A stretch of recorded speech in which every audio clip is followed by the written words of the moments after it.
We are coming to you from Target Field in Minneapolis, Minnesota, where this afternoon Comcast Sportsnet presents White Sox baseball.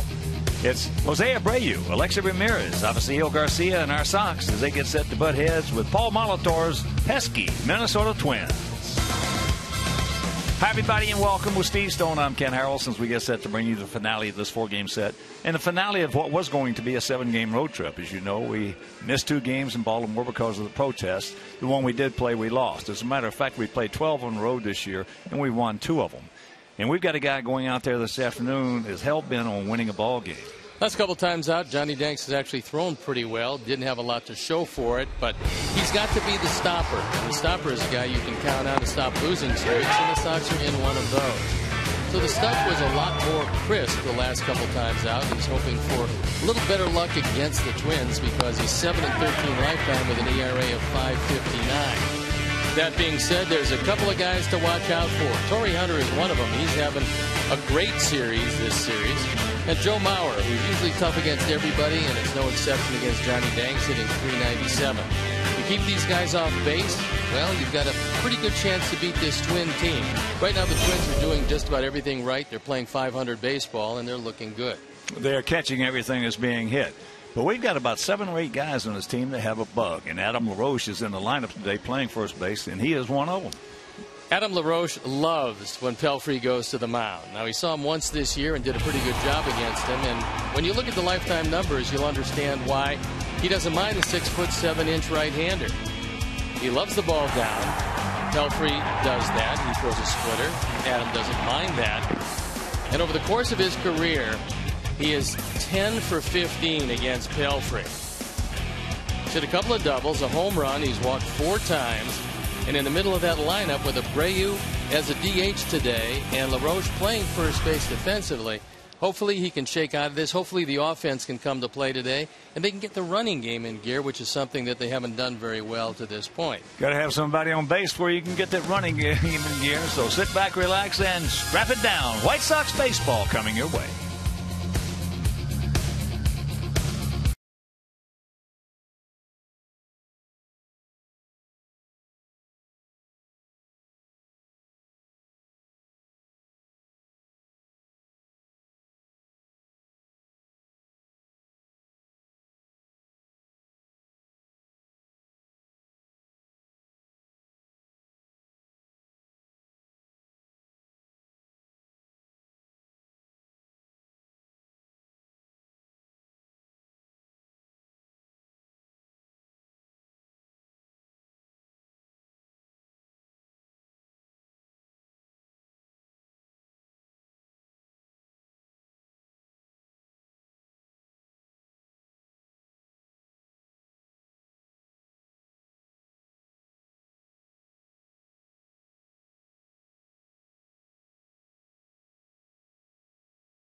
off so we can get this game in, and then it's back to Chicago for an off day before the Detroit Tigers come to town. Let's take a look at how Robin is going to line up our Sox for the game this afternoon.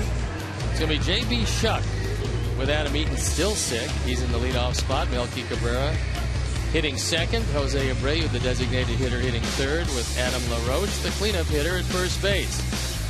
Then it's Avi Garcia in right field. Alexi Ramirez at shortstop. Gordon Beckham, who has tormented these Twins to a certain extent, is playing third base today. Giovanni Soto with a nod behind the plate as Tyler Flowers also under the weather. And Micah Johnson at second base and hitting ninth. The defense, which has been awfully good in this series, with the exception of Danny Santana. And this is how they're going to line them up. Oswaldo Arcia in left field with Shane Robinson in center and Torrey Hunter in right. Trevor Plouffe, who's had a great defensive third base. Then Danny Santana, Brian Dozier, and Kenneth Vargas playing first base in place of Joe Mauer, who's a designated hitter today. Chris Herman checks in behind the plate. And our Lexus pursuing perfection starting pitcher is Mike Pelfrey. He's 2-0 with ERA of fine .225. He gets the ball over the plate, 9 walks, just 15 strikeouts. Left-hander's doing nothing with him. That's probably because of that splitter. And he's had 2 different arm surgeries, both in the elbow region. The umpires for the game this afternoon: Chad Fairchild behind the plate. Jim Joyce, the crew chief, is at first. Greg Gibson is at second, and Marvin Hudson is at third. So we're ready to play baseball, and I'm ready to turn it over to my play-by-play partner, Ken Harrelson. All right, Steve, thank you. And once again, good afternoon, everyone, and welcome to White Sox Baseball right here on Comcast Sportsnet. And before we show you our picks to click, you at home select yours as the first pitch of the ball game to Shuck is taken for a strike.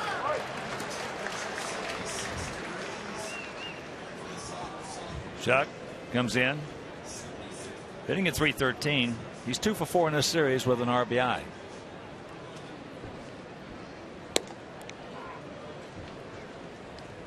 And here at the ballpark, 339 down the left field line, 328 down the right field line, 365 in right center, 377 in left center, and 411 just left of center straight away.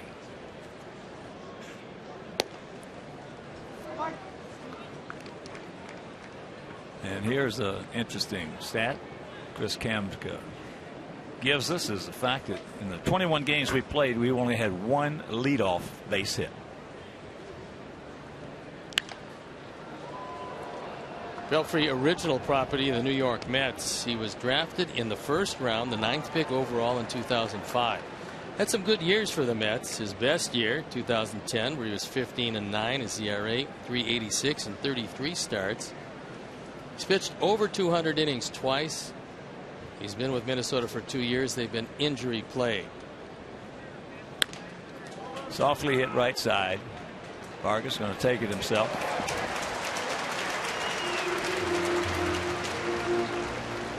So with 1 out, let's check out our picks to click this afternoon. The man's yard, director of the crew with Beckham. He's going with Garcia. And Mike Mazza, Kenny Wiz, Tom Eichstadt, Pete Catazone, Laura Arenas, Mary Weiss, and of course Tom Sheridan. We're going to go with Melky Cabrera, who's at the plate right now. Melky is 5 for 13 in this series.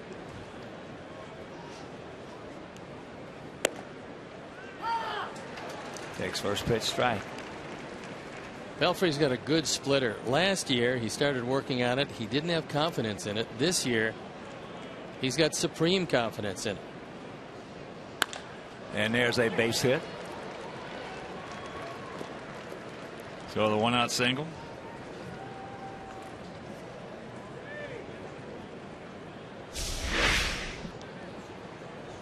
And this looks to be a splitter, but he got it up, out over the plate. And Melky, as he's been doing against most of the right-hand pitchers, starting off with a line drive. And here is Abreu, who's not feeling very well at all. He also has a bug.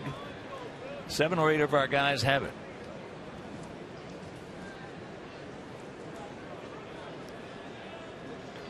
Jose is 1 for 11 in this series. Takes ball 1.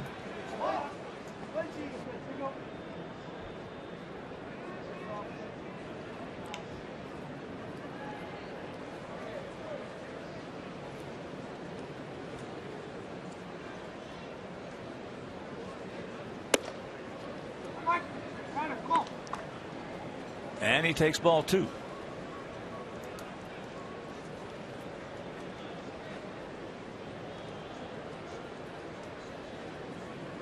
Here's a situation where you're thinking about the long ball.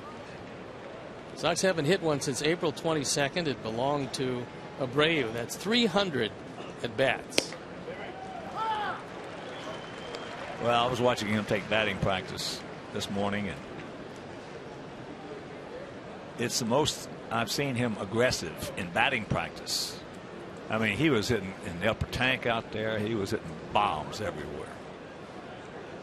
Let's hope there's a carryover, because he's still going to get a good hitter's pitch here.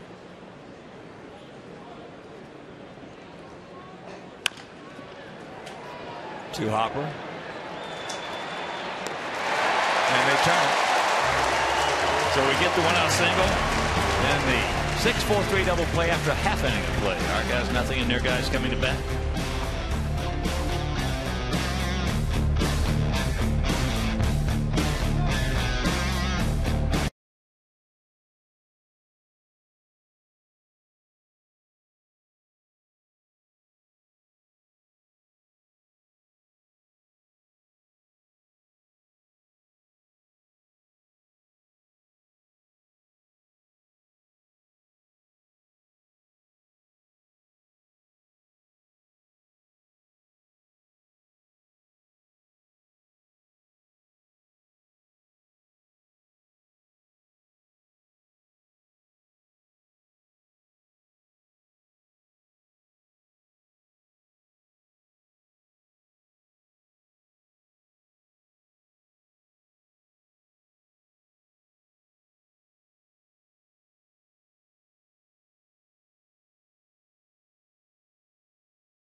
Leading off, and it's Torrey Hunter, who against the Sox has been all everything. Then it's Mauer, Plouffe, Vargas, Arcia, Robinson, Herman behind the plate, and Danny Santana rounding it out. The defense, and out of the lineup behind Johnny Danks, left to right, it's Cabrera, Shuck, and Garcia. In the infield, Gordon Beckham with a start at third, Ramirez, Johnson, and LaRoche. Gio Soto behind the plate, and our Lexus pursuing perfection starting pitcher is Johnny Danks. On for his 5th start. He's 1-2 this year. The ERA over 5.5. First pitch misses to Brian Dozier, the second baseman. He didn't get 209, a couple of homers. He's driven in 10.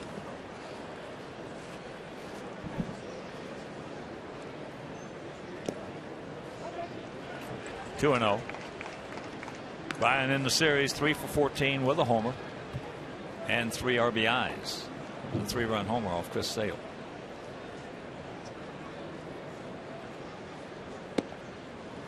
There's a strike.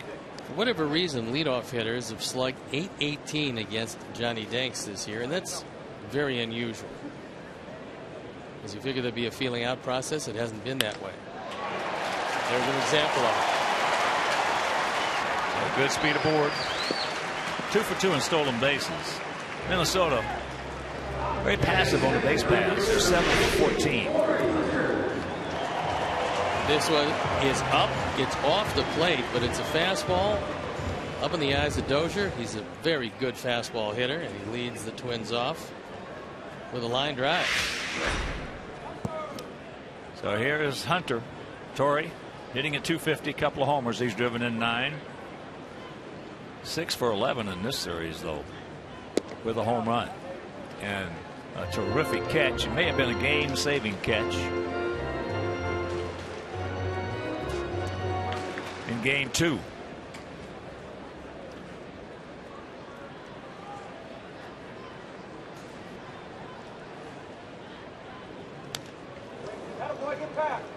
Put a good pass on that one just underneath it. 16 for 50 lifetime against Danks. And of the 16 hits, 12 of them stayed in the park.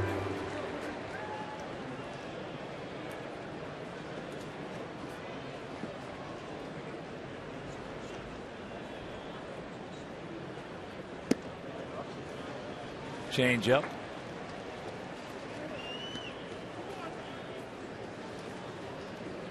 And yesterday was his 200th game against our White Sox. The last 16 of which have been particularly good for Torrey. In an effort to negate Dozier, who's one of their best base stealers, although not starting off this season, John's going to the slide step, getting the ball to Soto in a hurry.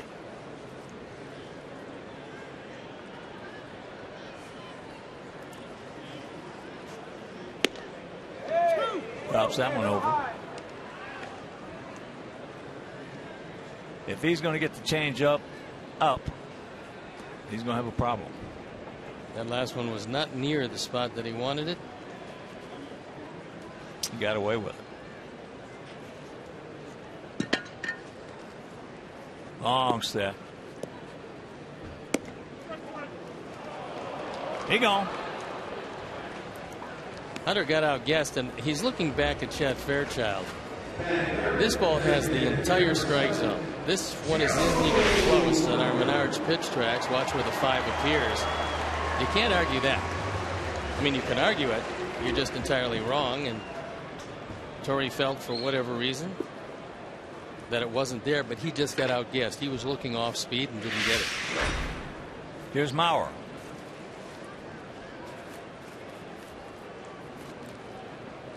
Maurer at 308. 4 for 11 in the series with a couple RBIs and 58 at bats. He's hitting .397 against Danks. He is 23 for 58.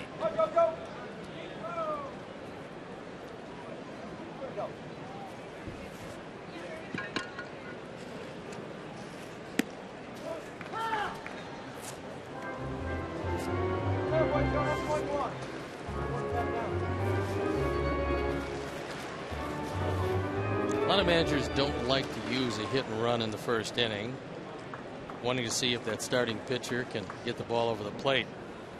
But Maurer is an exceptional hit and run man. He makes a lot of contact. He's rounded into a couple double plays in this series. You can't look for him to pull the ball. He doesn't usually do it, but he does use the whole field and put the bat on the ball almost without exception.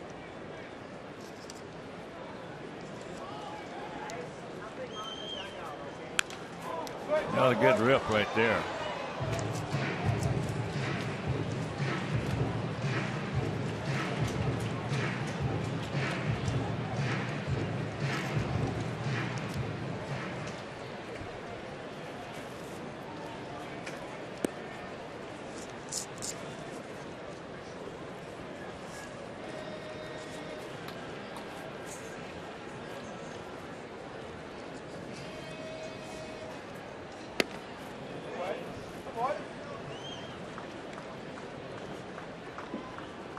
One out, one on. 1-2 the count. Maurer's high in home runs, 28 he hit back in 2009. That was in the hitter-friendly Metrodome in those days. He's never driven in 100 runs. That year in 2009, he drove in 96. In that ballpark, his line drives, especially to the opposite field, went out of the park. Here, those same line drives don't even make it to the warning track. Well, his next highest total, besides the 28, was 13. That's how many home runs for his career he has in his home park here at Target Field. 2-2.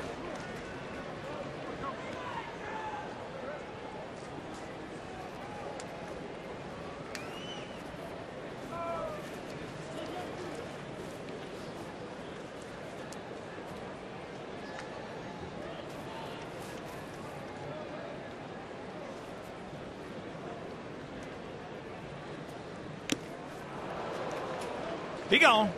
Foul tip, hung on 2.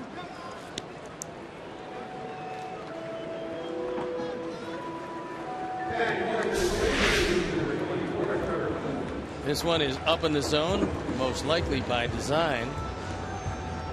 And it is an off-speed pitch. It's only 82, and Joe was fooled, certainly not by location, but by velocity. So here's Plouffe, 3 for 9 in the series with a homer.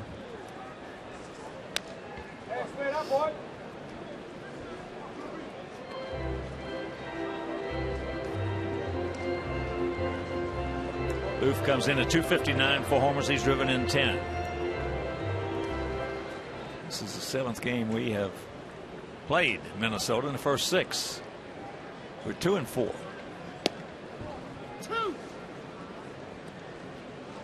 0-2 the count.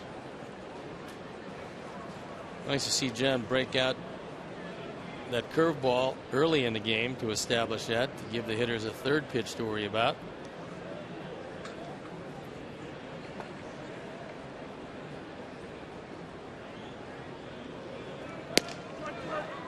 He gone. Gives up the leadoff single. Then he strikes out Torrey Hunter, Joe Mauer, and Trevor Plouffe.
Your Chicago area and Northwest Indiana Lexus dealer, who invites you to test drive a Lexus today.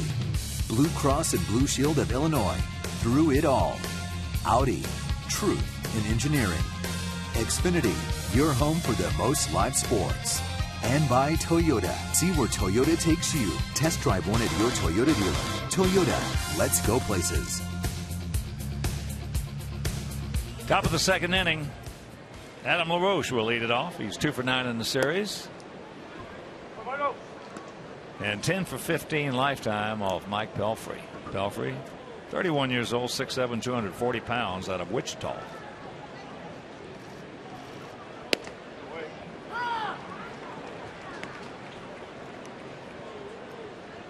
Got the shift on.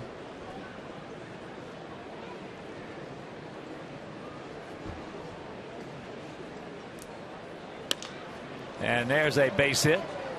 Get through. It won't. So he will pull up with a leadoff single. Pelfrey is probably sitting there thinking, what does it take to get this guy out? That was a breaking ball down. I told you before the game, one of the reasons why Adam has had luck with Pelfrey is that he throws a lot of pitches down. More times than not, guys are going to pound the ball into the dirt, but LaRoche, who's a good low ball hitter, doesn't mind the curve or the splitter as long as it's down. Here's Garcia, Avi. 5 for 10 in this series. Comes in hitting at .320 with a homer and 5 RBIs. There's a shot base hit. Well, he's just been squaring it up. and a 9-game hitting streak.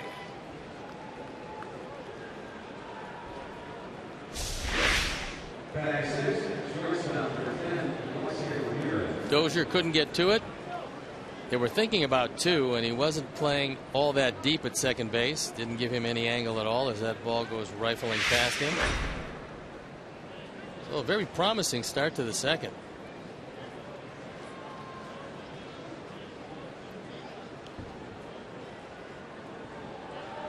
Alexei coming in hitting at .213, no homers. He's driven in 9. Plouffe at the cut of the grass at third. As there's first pitch strike.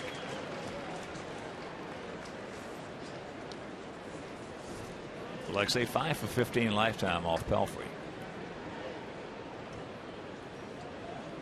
Twin defense playing as if they believe that Alexei is going to bunt.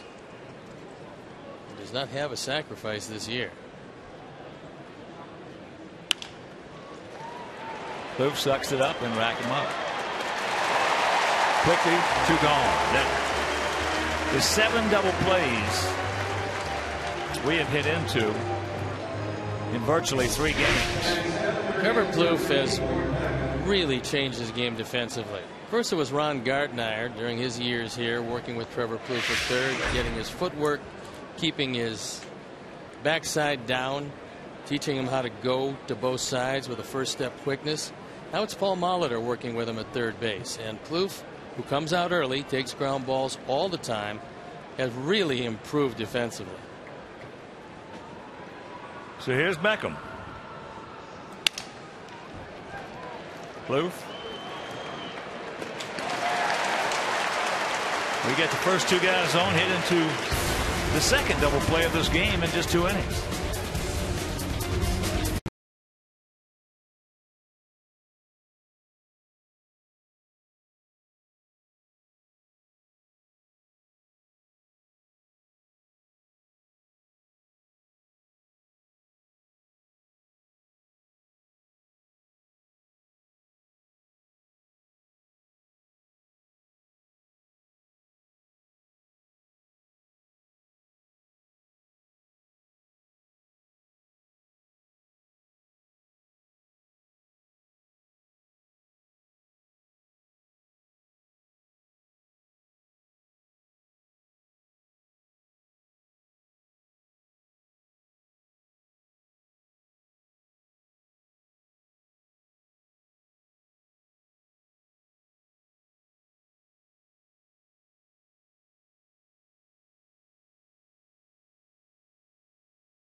Lowdown on how our Bears rookie class stacks up. So tonight at 10:30 on Sportsnet Central.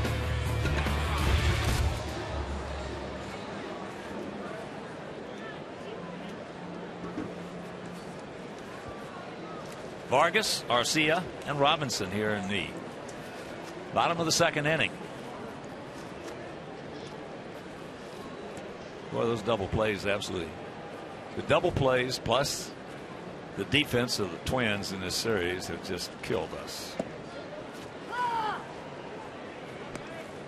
It has that. A couple of ground balls, both to one of their most dependable defenders, Plouffe, an inning over after a promising start. Well, they turned 3 yesterday. To do that, you've got to have pitchers throwing the ball, keeping it down, and getting ground balls. Pelfrey was able to get the ball into Beckham to break his back. 7 so far in this series. Vargas at 194. Big, strong, switch hitting DH first baseman this afternoon.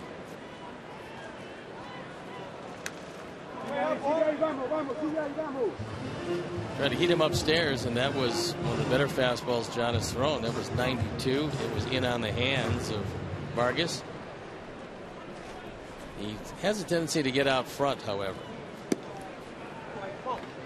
And what Giovanni wants from Johnny Danks is the same pitch that he threw to Plouffe.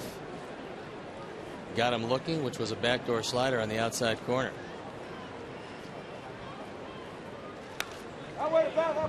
Count hangs at 2 balls, 2 strikes. Johnny's moving it around. Set him up inside to wipe him out outside. There's the changeup, and Gio says get it down. I like it because he's getting it and throwing it. He's pretty confident with his stuff today. Well, that's one of the vibes between the pitcher and the hitter, and there are definite vibes between the two. When you get a guy who's getting it and throwing it, there's a muscled base hit.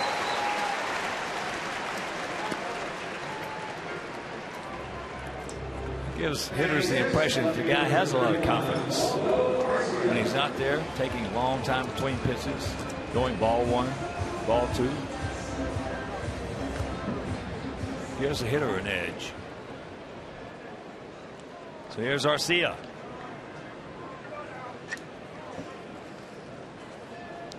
He said Johnny Hard, 6 for 18 with 2 homers. Takes first pitch strike. Arcia keeps his hands up and then drops them, which makes it almost impossible to hit a high fastball. Tom Bernansky's been trying to get him to change his hand position, at least at the start. You see how high they are. He'll drop them down, and then if you try to start back up, you're usually tardy. This guy's got enormous power. It's usually middle of the plate in, but Bruno, the hitting coach, has been working with him, trying to correct what he perceives as a swing flaw and hoping that it'll take.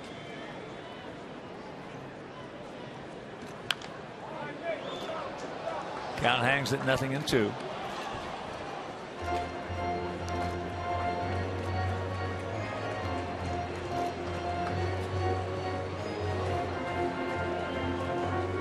At 30,551 last night.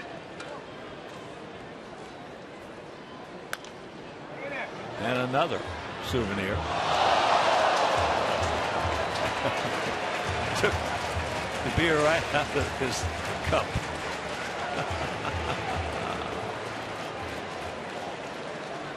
John wants to get Arcia here.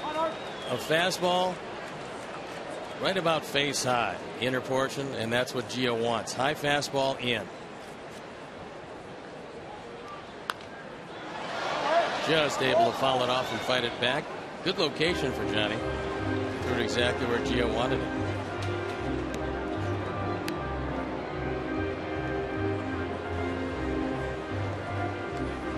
As you can see, that last wipeout pitch was exactly where he wanted it. Couldn't have drawn up any better, but Arcia fought it off. Short lead by Vargas. He goes, and he's safe. It's most likely going to be a wild pitch. That's going to be the first of the year for Danks. And it is indeed. Called a wild pitch.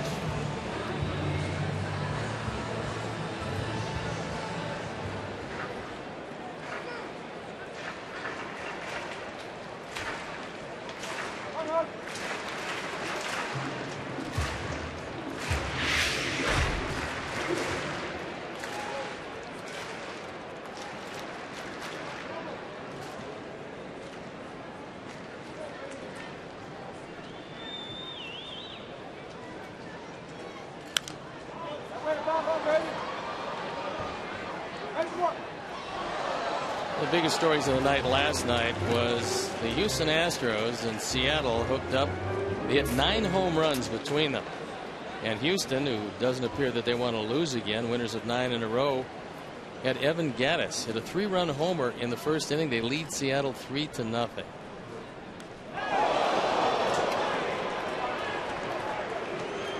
So the first 2 men aboard.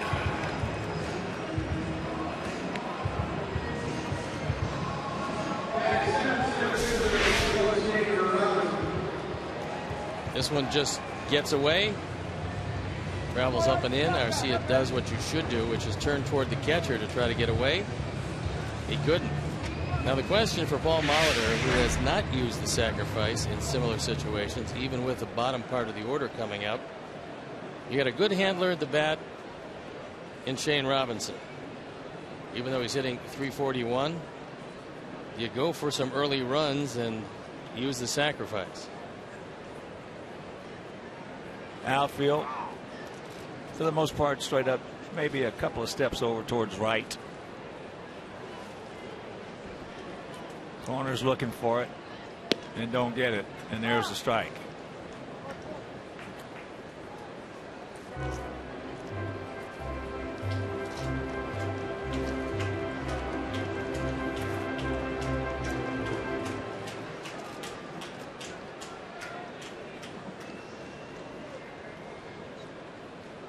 Chris Herman, left-handed hitting catcher, on deck.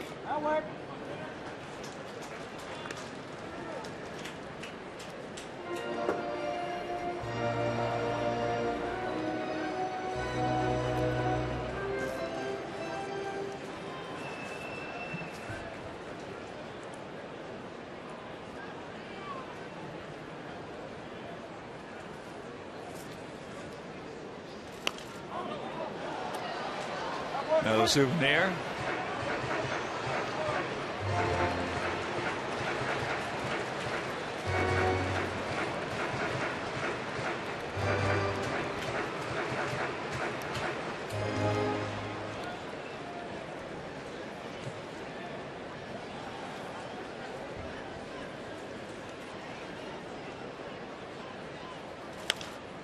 Pops him up.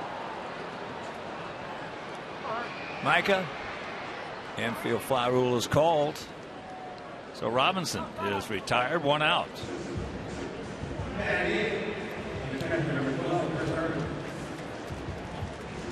Join us at U.S. Cellular Field for an exciting White Sox baseball season. Pick 7 plan offers fans a flexible 7-game plan that features savings off individual game tickets, and plans start as low as $55. For tickets or more information, visit whitesox.com or call 312-674-1000. So here's Chris Herman. He has had 1 at bat. Pinch hit. Game 1. Had a 2-run double.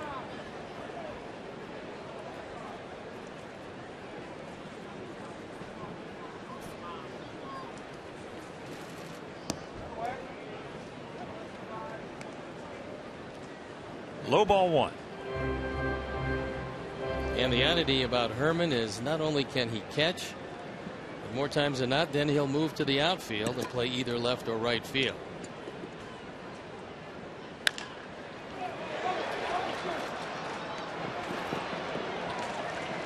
Johnny, late getting over there. Oh, they may have turned that one. You get a guy that's not a speed burner going down the line. We've seen it a few times this year where the pitcher is a spectator. And no chance.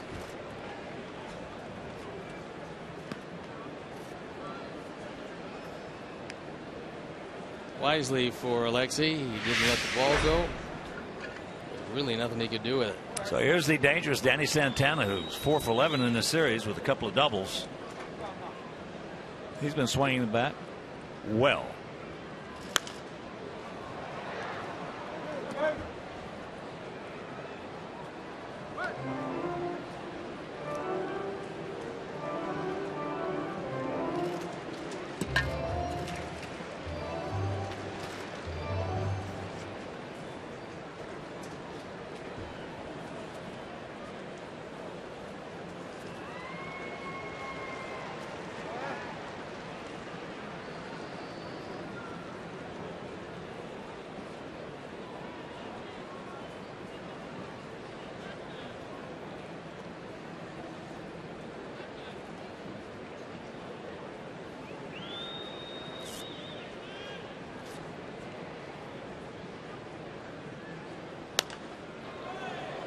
Flips that one into the seats, so the count 0-2.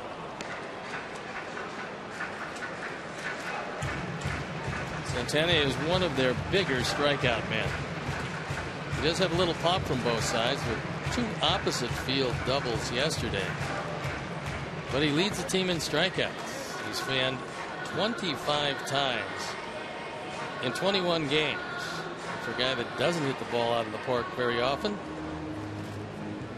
he needs some more contact. But the young man has a world of promise. Well, more than in and out right here. Yanks and Soto are better off going either up or down. And if you want to mix the 2 in, that's even better. Melky got the bead and the ball. So that mistake by Danks could have been a 3-6-1 double play. Didn't hurt him.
Brought to you by Miller Lite. Giovanni Soto, Micah Johnson, and J.B. Shuck.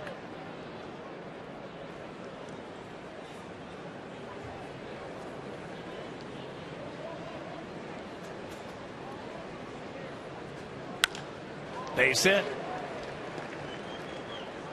Smoked it into right field.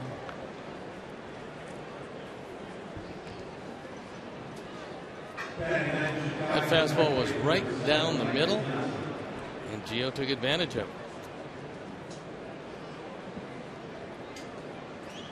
Here's Micah. 3 for 10 in the series with an RBI. Now you got Bluefin on the grass at third. Wouldn't mind putting the pressure on Vargas, as he's not quite the defender that Joe Mauer is.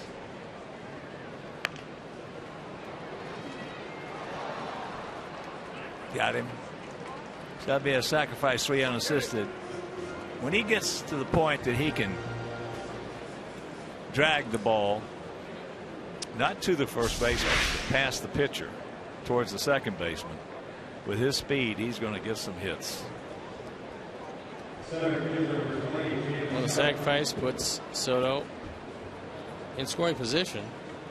And you're right. If you're a threat to both sides, where you're pulling in both corners instead of just one, then you have a wonderful situation to hit in.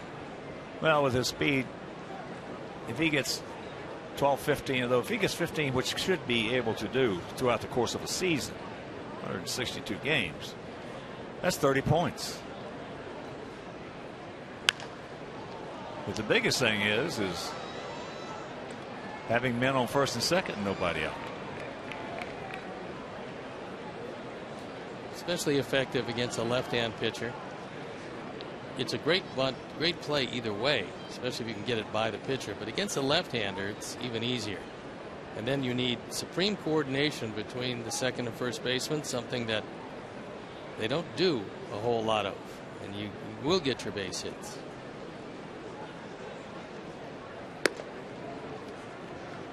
JB grounded out to Vargas at first base.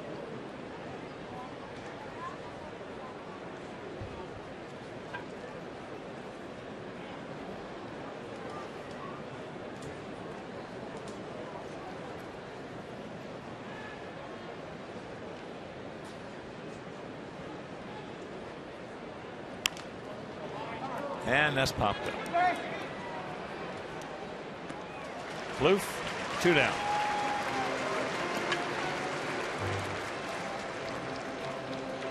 That time, instead of going after a ground ball by keeping the ball down, Pelfrey threw a high inside fastball. And he got the result he wanted. Chuck did not get it out of the infield. That'll bring up Melky, who's 6 for 14 in this series. Back in the first inning, he smoked one into right for a single.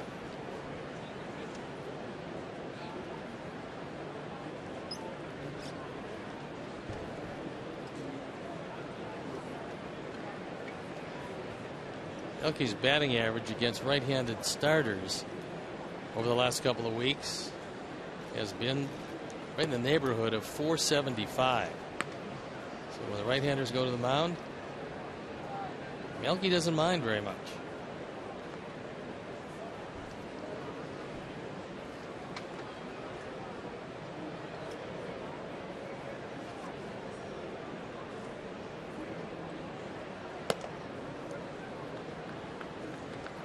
Up high, ball 2.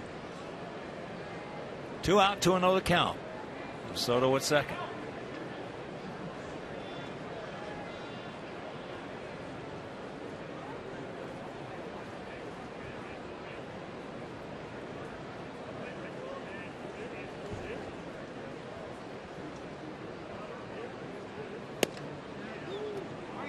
Three and 0.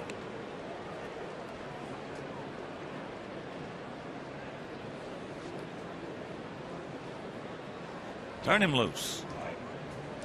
This might be one of the few situations where you see anybody in a pitch around situation with Abreu in the on deck circle.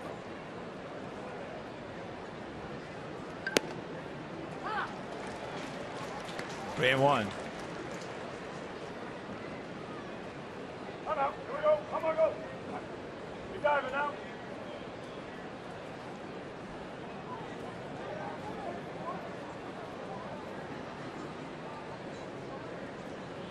Big gap out there in right center, if he can find it.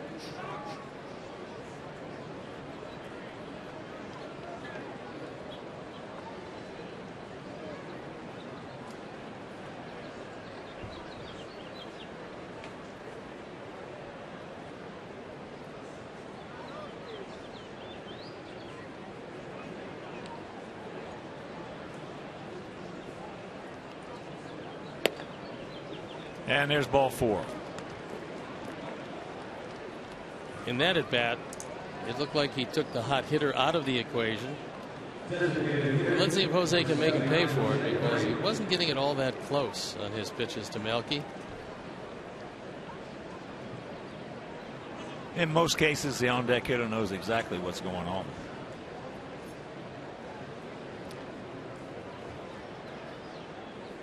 And in most cases, it gets that adrenaline flowing just a little bit more. Just a question now of taking exception to that and really bearing down in this at bat.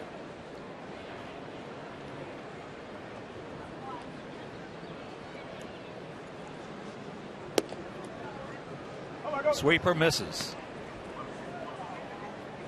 Well, the one thing that bodes well for Jose here is that nobody has to tell Pelfrey who's in the on deck circle. It's the man that he's never been able to get out, and who he didn't get out to start the second inning, Adam LaRoche. Jose hit into the 6-4-3 double play in the first inning. And he's got the count, 2-0.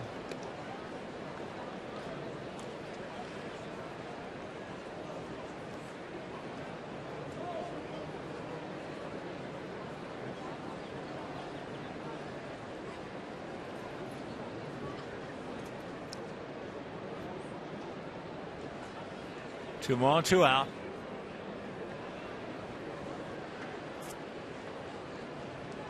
And the 2-0 pitch.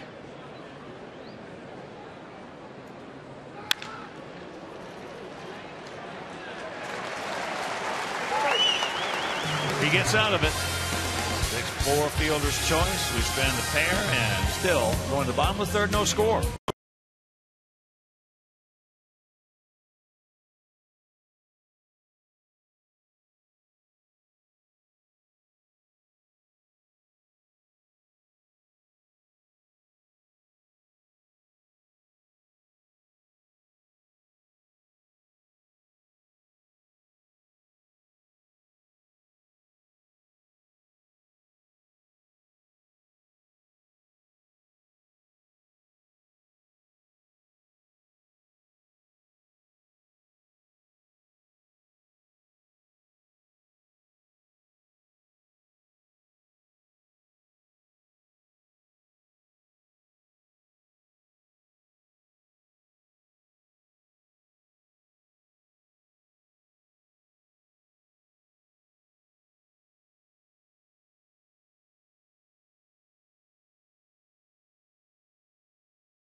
With an 11-game hitting streak, hitting .451, scored 10, 6 doubles, 2 homers, including one over the center field wall last night, 15 runs driven in, and 5 stolen bags.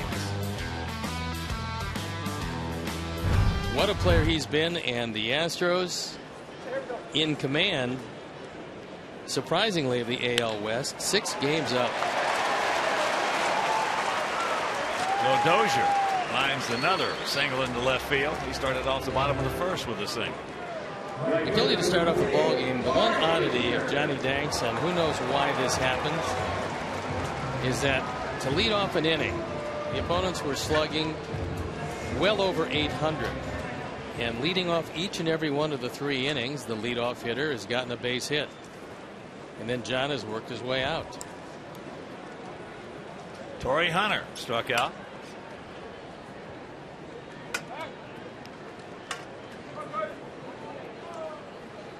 In fact, after Dozier led off the bottom of the first with a hit, he struck out Hunter, Mauer, and Plouffe. Gordon Beckham now backing up just inside even with the bag at third. Pass back through the middle in the center field for a base hit. So the first 2 men aboard.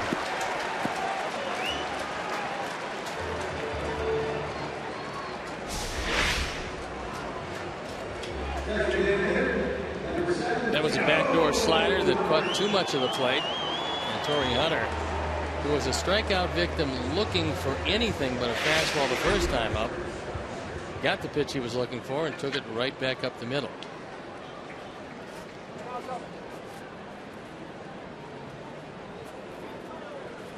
Joe Mauer.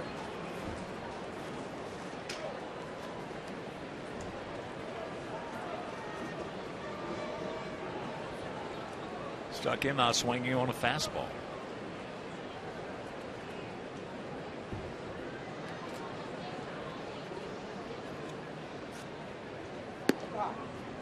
Takes it up high. In the opening of the show, we previewed a couple of guys that really hurt Johnny Danks. It was Hunter and Mauer. You can see with runs in scoring position, Joe Mauer this year has hurt everybody, hitting a robust .458.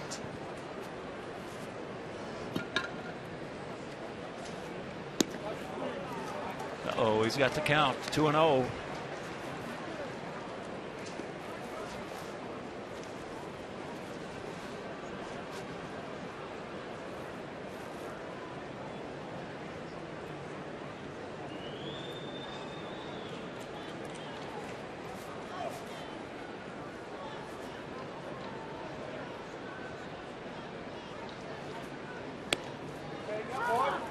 Made a good pitch on him.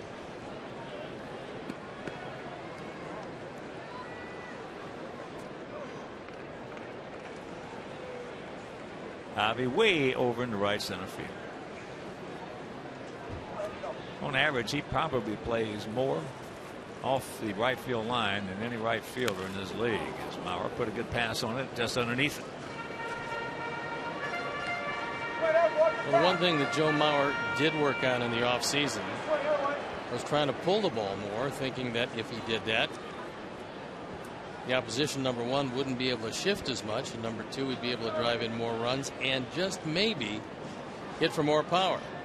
Well, the way he's swinging with that right arm leading like that, he's not going to be able to pull the ball unless it's an off-speed pitch.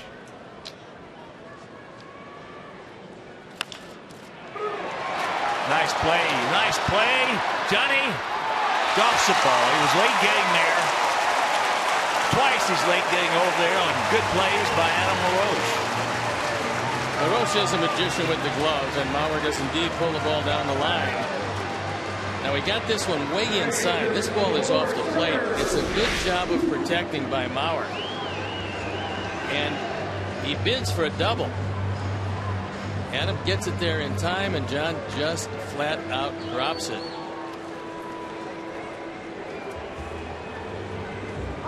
He saves a run and 2 bases, and Johnny just misses it. Yeah, trying to get over there too fast after he was a beat late breaking. So Sox packed. Goes his E1 with nobody out.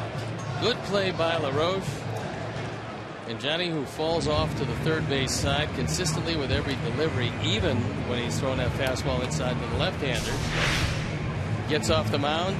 Watch it here, John. He pauses. I'm not sure exactly. I mean, what was he thinking? Is going into right field? Yeah, he did not think LaRoche was going to get to make the play. But the fact is, he's a Gold Glove first baseman. You have to know that about your teammates, and that's as much a mental mistake as it is a physical mistake. Both of them are mental mistakes. But it opens the door. Both times being late are mental mistakes. Yep. So here is Plouffe in a catbird seat. Bases loaded. And nobody out. Takes it high and wide.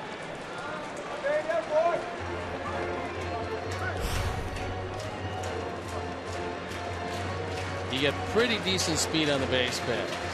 Very good speed at third. Better than average speed at second. And Mauer with decent speed at first.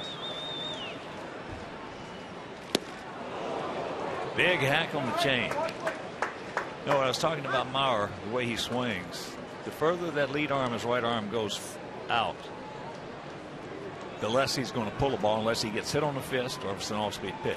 That one was almost a protect me swing because that ball was a good 6-7 inches inside. Yep. That ball hit deep. And it is 4-0 Minnesota. Another straight change, and this one is a little above thigh high and right down the middle. So Plouffe hits his 5th. He's driven in 14.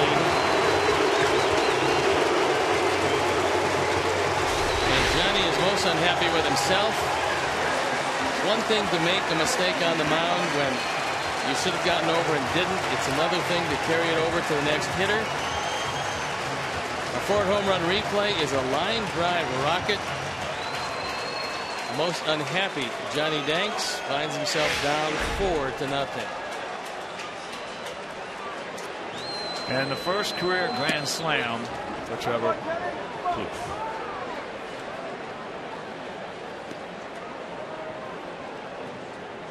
If you're looking for an all-around MVP of this series, Plouffe would be the guy. Yep. Leather and the lumber. Yesterday, 2 for 3 with 2 driven in. Hit a home run the first time up in the second. That's in the center.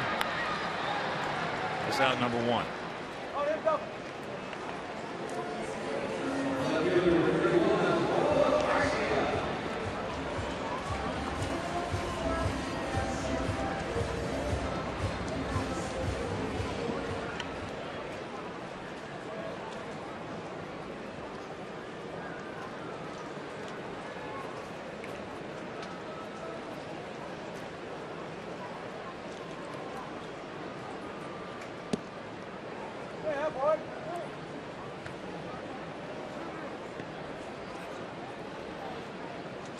Garcia can't get it.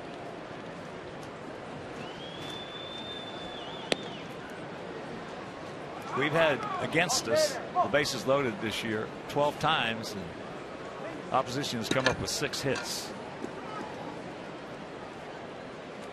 Pretty amazing in what is an abnormally high statistic. But the comeback can be done. The Indians were trailing Toronto 6-1. They now lead 8-6.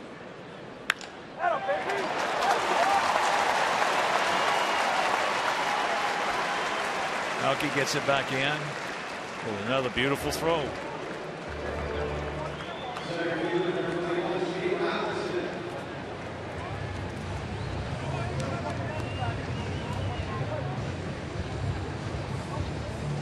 Now single by Garcia, and here is Robinson, who popped up to Micah Johnson last inning.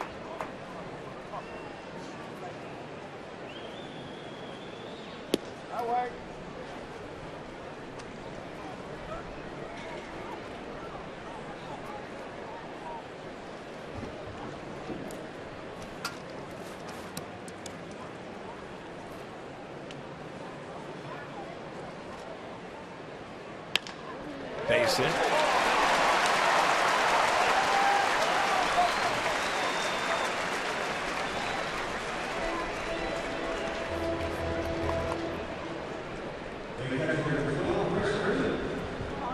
And Don Cooper has had his word with Johnny Danks after that play at first base. So his next call is a call to the pen.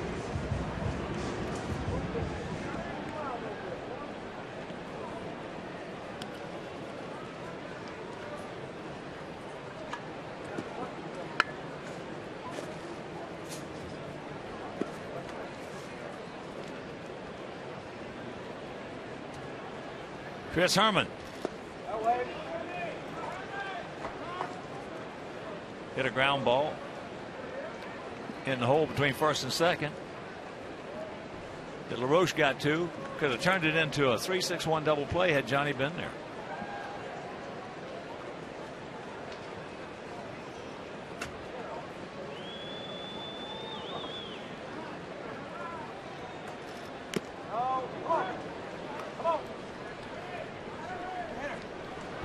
Scott Carroll loosening in the pen in his last 2 outings. One in relief of Jeff Samardzija in Baltimore, the other in relief of Chris Sale here, have yielded 5 brilliant innings in relief. So he's up once again. With the off day tomorrow, you got a pretty well rested pen.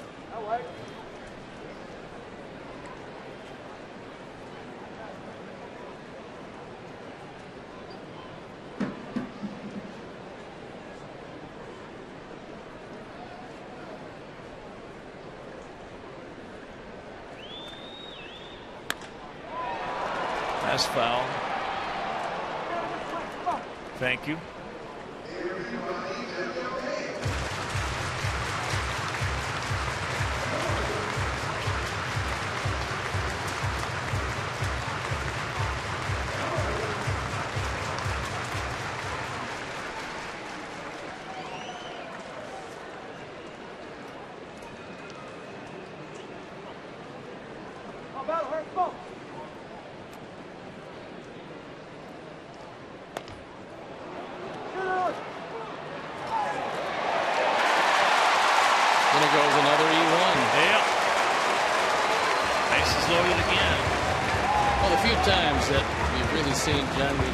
His composure doesn't happen very much to him. He's very unhappy with himself. He's got a relatively easy play here, He just throws it right into the ground. Lexi cannot come up with it.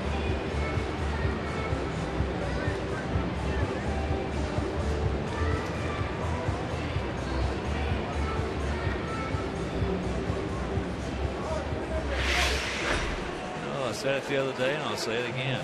We are a very good baseball team. We're playing very bad baseball. I think we're going to have to convince the American League that we are a good baseball team. Well, we are a good baseball team. We're just not playing. We're playing bad baseball. And it's not going to be the last time this year we play bad baseball. Every team's going to go through a couple of slumps like this.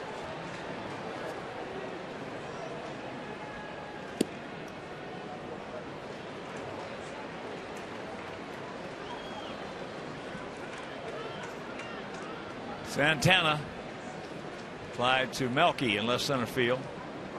Just one out.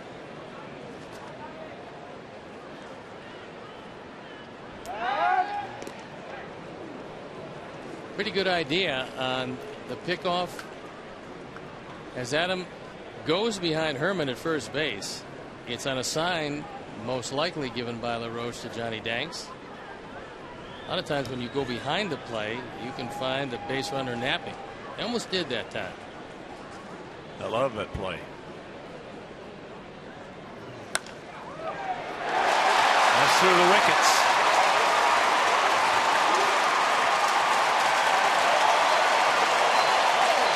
And it's 6-0.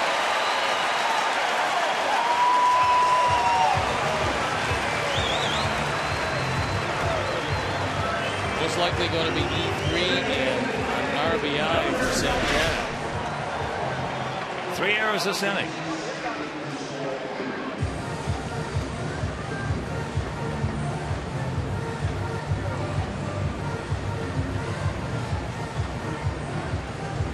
And here comes Robin Ventura.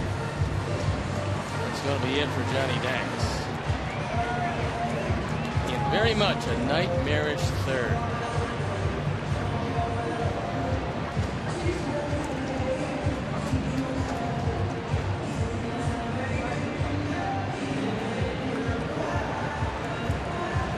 So Scott Carroll comes into this one. We'll step out and be back after these messages.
Into this for the third time. He doesn't have an ERA. It's been 5 innings of brilliant baseball, giving up 1 hit, not walked anybody with 3 strikeouts. And he inherits runners at the corners. There's only 1 out here in the 3rd inning. Twins already have batted around. They've been aided by 3 errors and lead 6-0 in the finale of a 4-game series.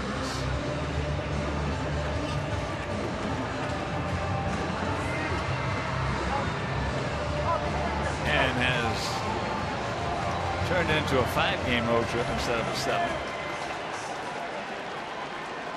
So far, they've run the table on us. Most of the time players do not like off days on the road. No, these were the most unusual of off days because of the uncertainty, and they weren't really off. Players didn't know they were going to be off. Didn't really want them at that point because seemingly a lot of momentum after that Kansas City double win on the final game, and you're heading to Baltimore. You're playing pretty well at that point, only to see 2 games canceled and a lot of disruption in momentum and rhythm. Well, you can forget the rhythm. On this road trip, this club has had 0 rhythm.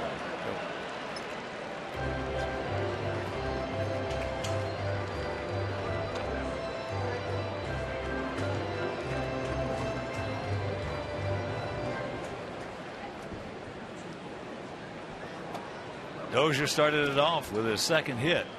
Another line drive into left field.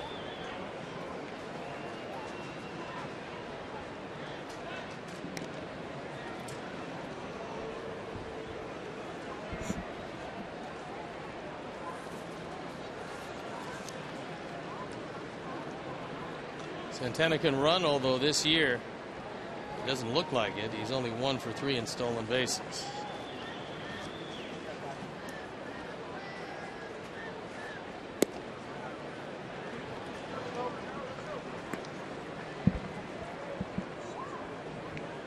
Very, very unusual outing for Johnny Danks. Usually he is a fine defender. Fine defender and well, he made 3 errors. 2 errors of omission, 1 error of commission.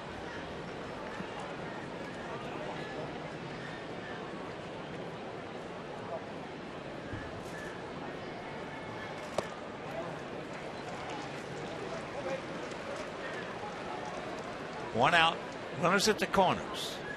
6 runs in, and a 2-1 count.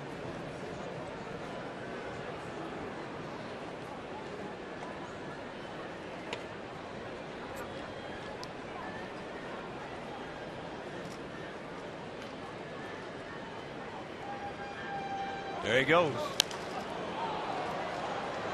And the count 2-2.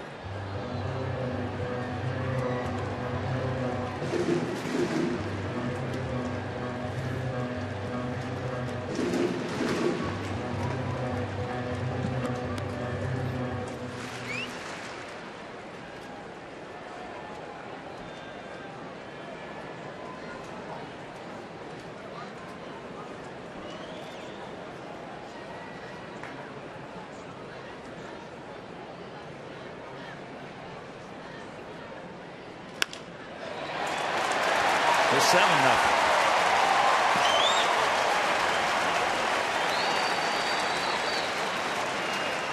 We're in the 3rd inning, and Dozier already is 3 for 3, driving in his 11th run.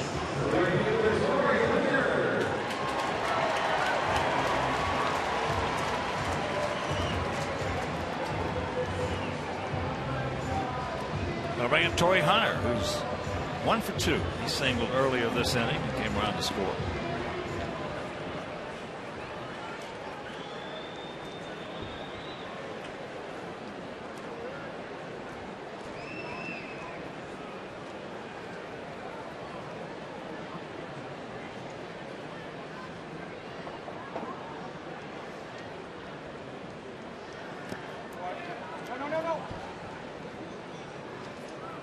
Gio kept it in front of him.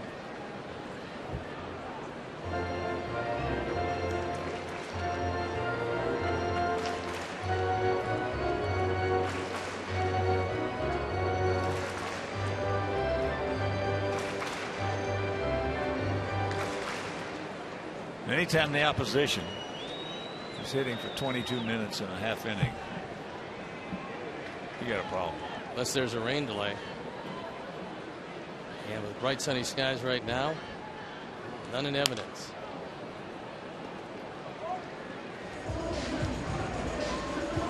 Twins started out this season just 1-6. Nothing really going well for them. Pitching was not there. They weren't hitting. Paul Molitor, the first-year skipper, was a little concerned. But he finds his ball club with a win today. If in fact that is what's going to happen, they're going to be over 500.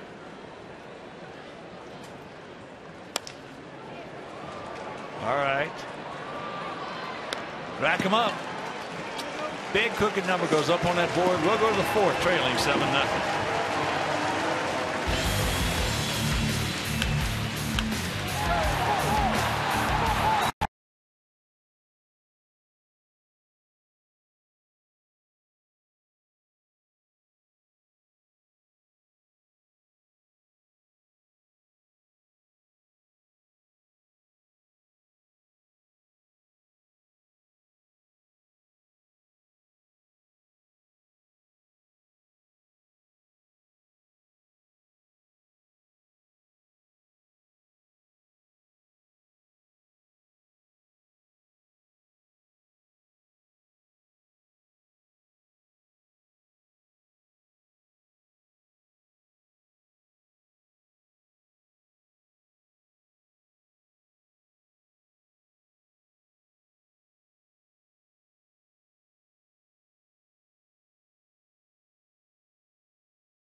Sports trivia knowledge and try to win big. Premiering at 7 on Comcast Sports Net.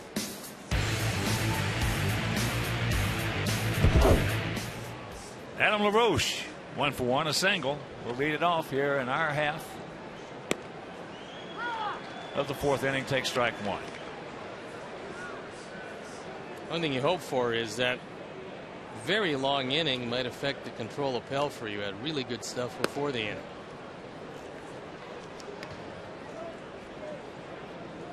Got himself in a couple of jams in the second and third inning. Worked himself out of both. They've turned 2 double plays, 1 in the first and the second.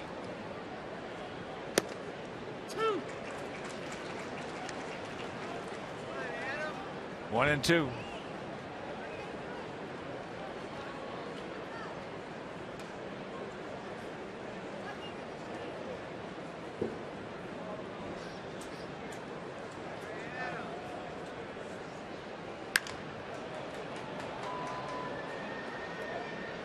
Souvenir left side.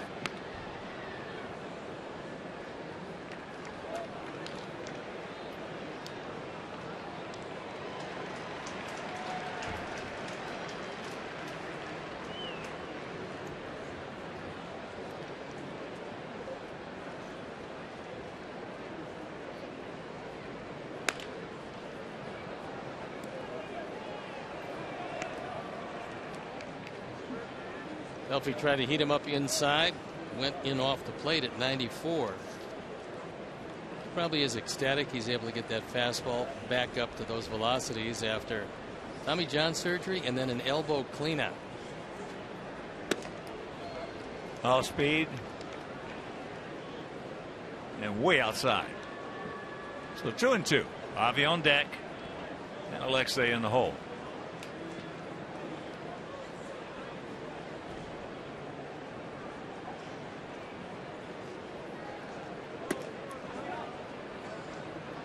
It's full.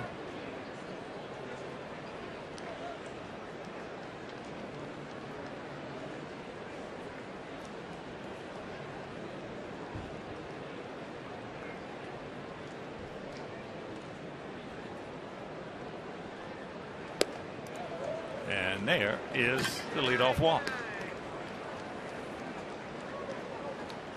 College students or recent grads, if you're interested in a career in the sporting industry, attend the White Sox Career Fair on Friday, May 22nd. Network with representatives from top sports organizations and stay to watch the game. Admission tickets to the fair include a game ticket. To purchase, visit whitesox.com/job.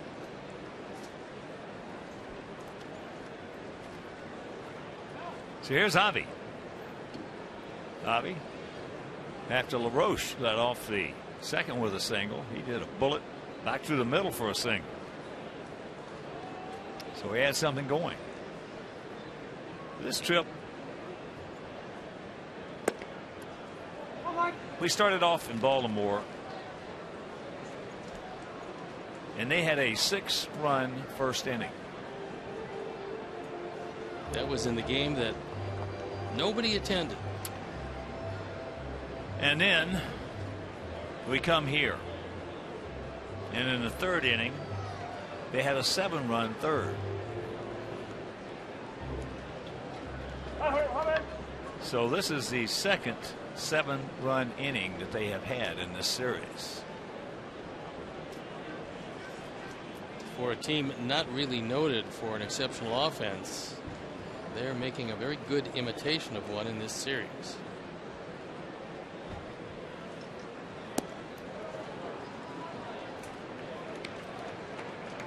Last 5 starting efforts for the Sox pitchers. A little over 21 innings and 27 earned runs.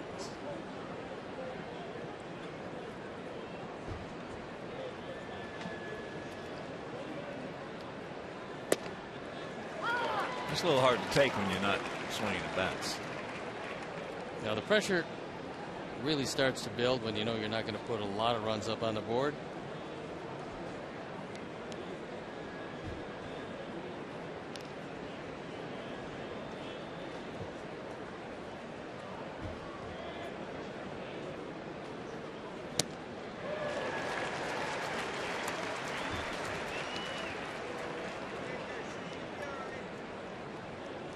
Tough to win a whole lot of games when you've been outscored 33-7 to this point on the road trip.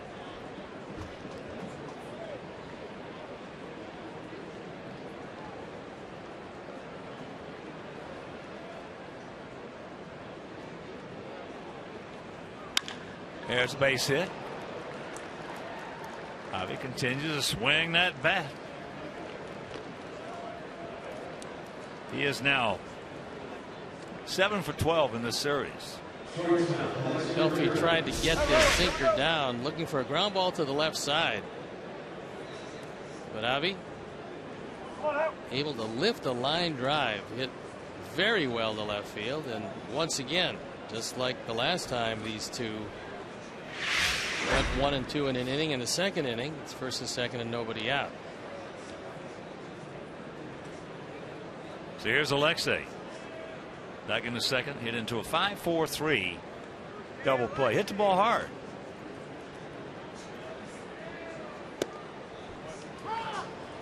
Takes a breaking ball strike. In 27 innings for Mike Pelfrey. Total of 3 complete games. He's thrown 6 double play ground balls.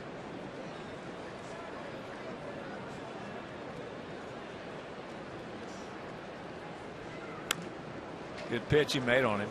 Got it way in. And the count 0-2.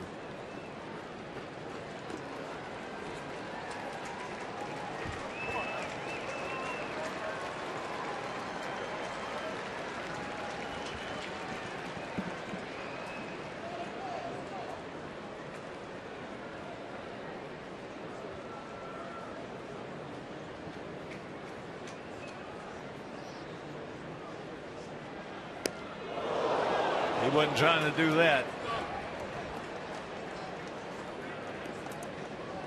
It'll load him up.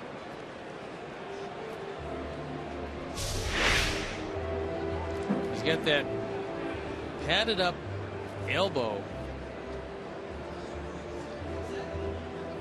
looks like the ball hits off part of the padding, but it's obviously gotten through most of that padding, and it's talking to Alexi right now. That's going to send Neil Allen to the mound to talk with Pelfrey, who now has the bases loaded and nobody out, as the Sox try to fight their way back in this one. Well, for a man who is very thin, he is very durable, and he wants to play. He does not want to come out of a ball game.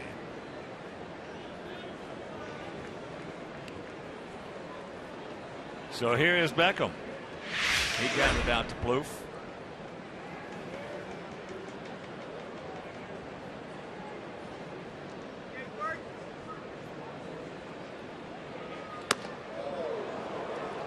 Takes that one up high.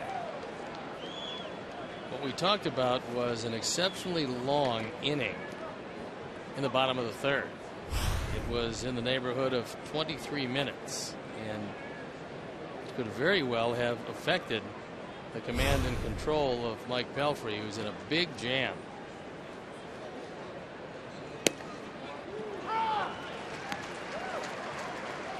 Makes the pitch right on the edge of the outside corner. So 1-1 to count.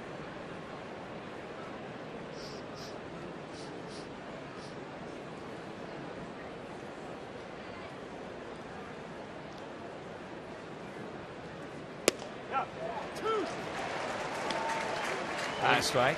Gordon tried to check his swing, but it was a call as opposed to a swinging strike.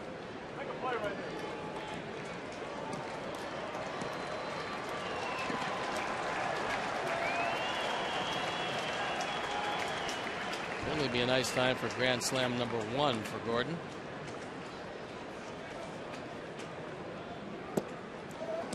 Another breaking ball that evens the count at 2.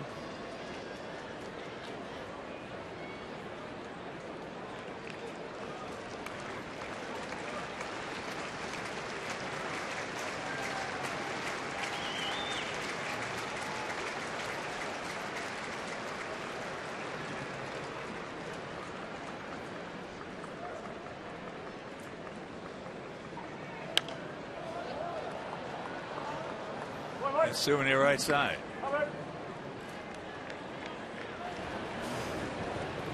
Ryan Presley loosening up, getting ready in a hurry.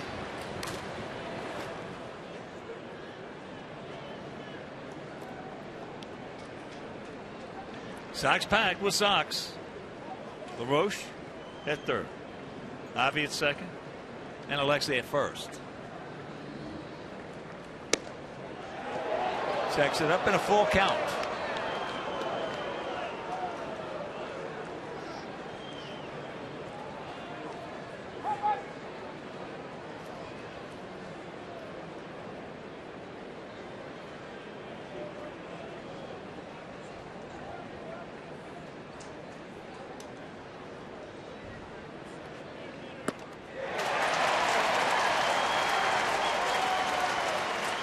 Foul tipped. Fortunately, this one finds its way out of Herman's glove.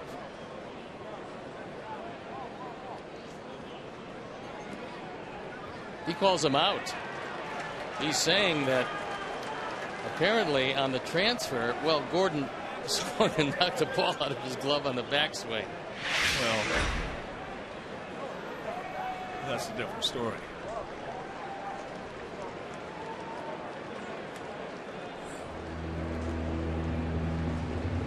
And Chad Fairchild is trying to explain it to Robin.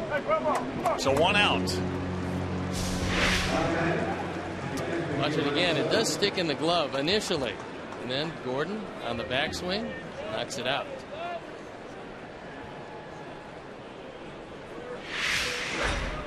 So here is Soto. He had a base hit, a solid single to right.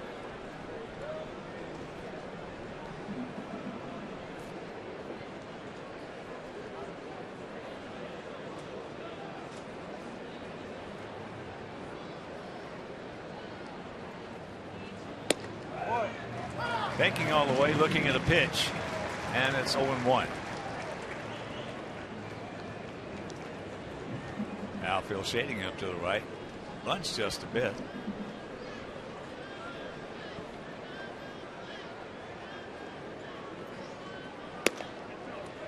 And the count evens at 1.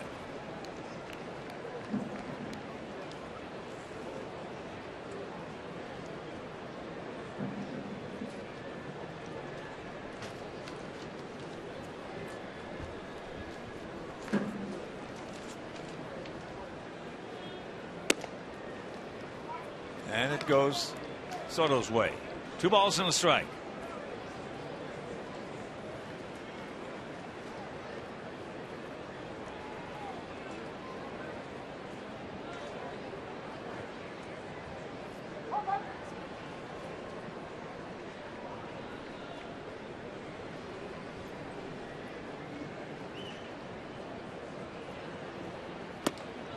Hit him.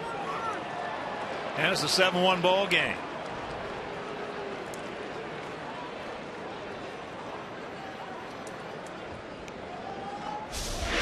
That'll be a number 3 for Gio.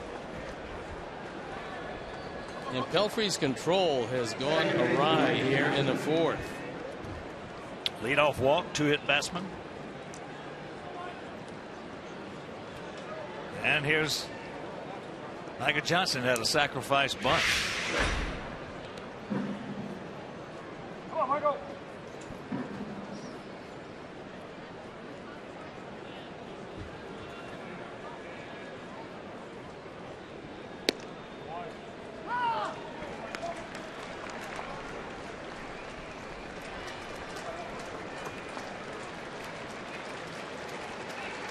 Oh, and 1 to count.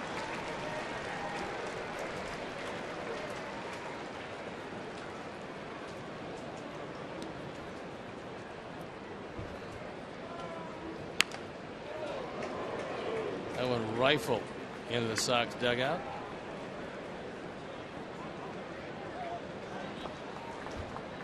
Base hit here certainly changes the complexion of this one. Come on, Michael. And he's in the big hole, nothing in 2. Very good speed at 3rd and 2nd.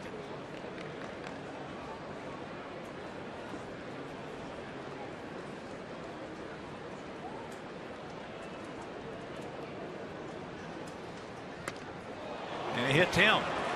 So it's a 7-2 ball game. 3rd hit batsman of the inning. Well, Micah did not exactly rush to get out of the way of that, which is a pretty good plan when you're down 0-2 and the pitcher tries to go inside. Paul Molitor is going to come out. He wants to talk with Chad Fairchild about what Micah did. Now watch what he does here. Now he moves his body away. This is a trick used a lot by veterans. You might remember Craig Biggio from the Houston Astros, who would move his body away but move that elbow in a little bit and absorb the contact. Fernando Vena. Yeah, I mean, there's a lot of good, smart players do that, and it turned into a run batted in the 2nd for Micah. So we had a leadoff walk, a single, a hit batsman, a strikeout, a hit batsman, another hit batsman. We're right back in this ball game if we can keep this thing going for a little bit. And the pitching changes. Pelfrey will depart, and we'll be back.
2016 debut.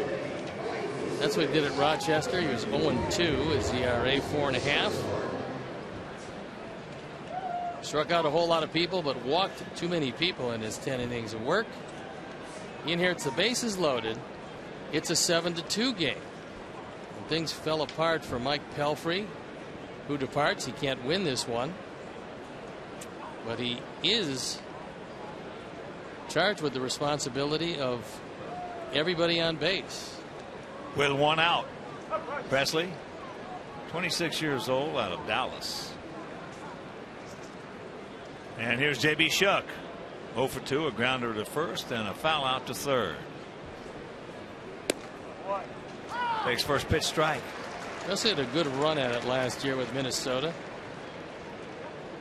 He was 2-0, his ERA 2.86. He was in 25 games, spent most of the year at Rochester in AAA.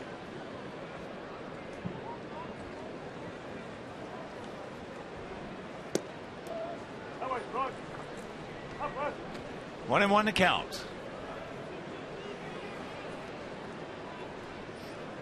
7-9-0 for them. They scored 7 in the third inning. If you're just tuning in, 2-5-2 for us.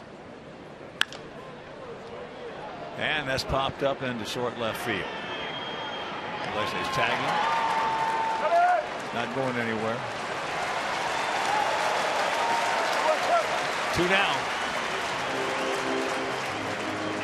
Garcia had all the best of it, and at times he takes a while to deliver the ball, but he caught that in very shallow left field. Doesn't need his sunglasses. Catches it, but his arm is strong enough where Joe McEwing does not want to take any chances with a red hot Melky Cabrera stepping up. He was 1 for 1 today with a walk. Takes ball 1.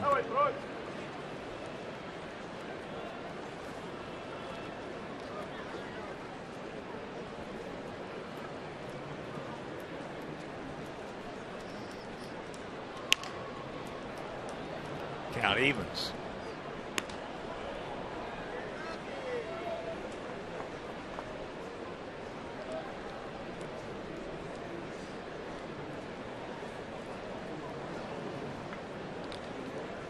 Big gap out there in right center.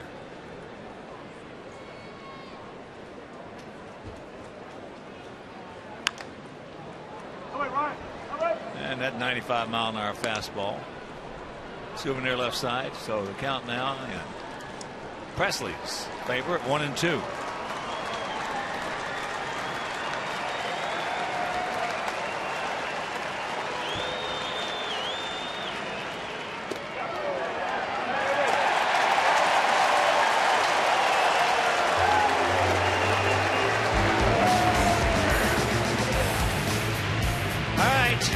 Get a pair, we trail it by 5.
Visit the DeLorean Time Machine and a post-game fireworks show set to the Back to the Future soundtrack presented by UI Health. To purchase tickets, visit whitesox.com/promos. Joe Mauer will start it off here in their half of the fourth. Be Mauer, Plouffe, and Vargas to face Scott Carroll.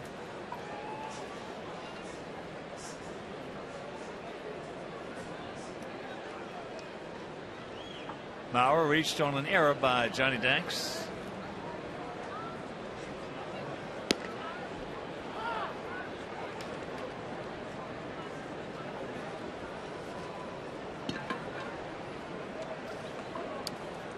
Oh, and 1 to count.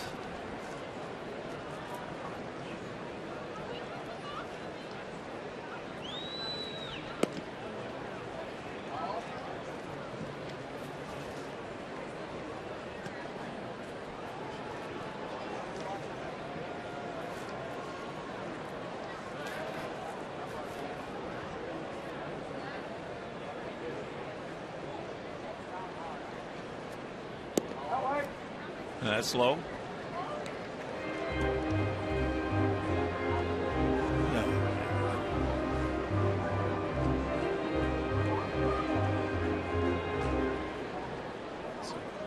Pretty nice opportunities to push across a few runs to get this thing closer, but to no avail so far.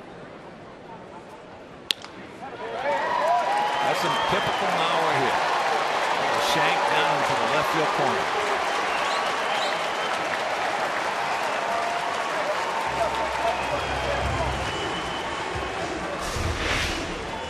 First hit of the day for Mauer. He takes that fastball. It's pretty much down the middle, but down with an inside-out stroke. Slicing it away from Melky. And his 7th double of the year. So he's aboard to lead off the 4th.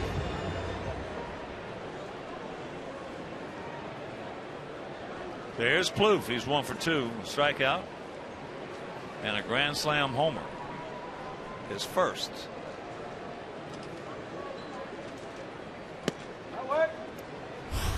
Time now for the AT&T U-verse multi-view.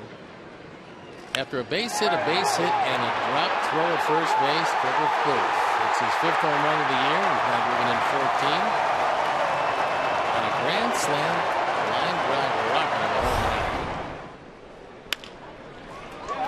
That's up the middle in the center field.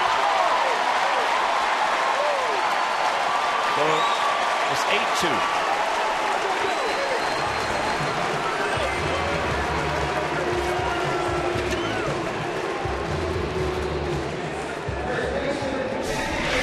Runs batted in today. He started the game with 10 all year.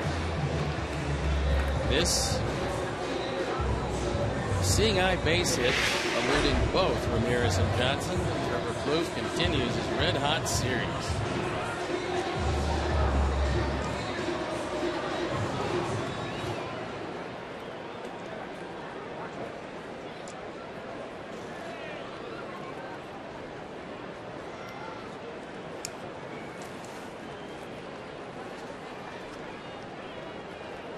Kenneth Vargas. A single and a fly out to center.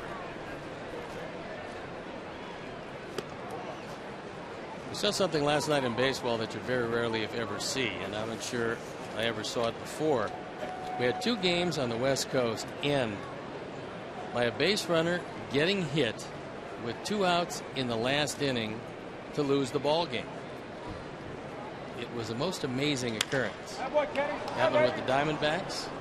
It happened with the Angels. And both times, it was the 3rd out of the inning and ended the game. The beneficiaries of that, the Dodgers and the Giants.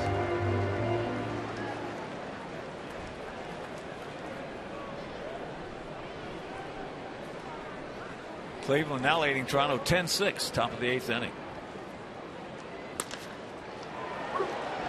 Micah throws it away.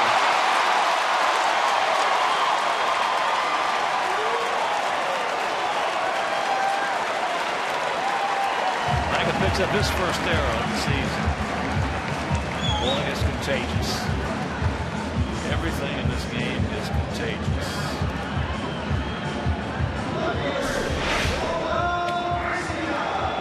Looked like a very good chance for two. Vargas doesn't have great speed. And the throw well wide of the bag, pulling Alexi into the outfield side of the bag, and no chance at all to get that as Plouffe scampers to third, Vargas to second.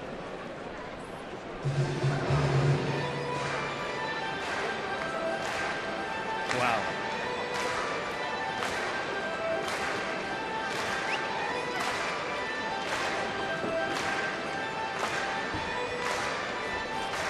We'll bring up Garcia.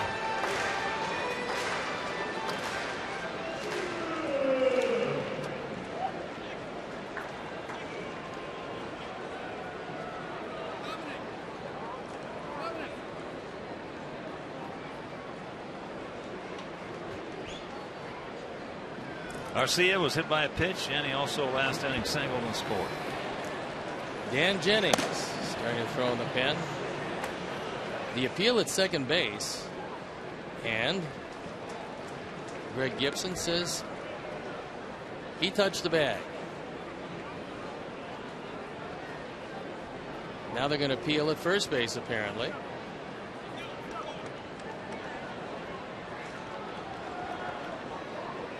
So the infield in.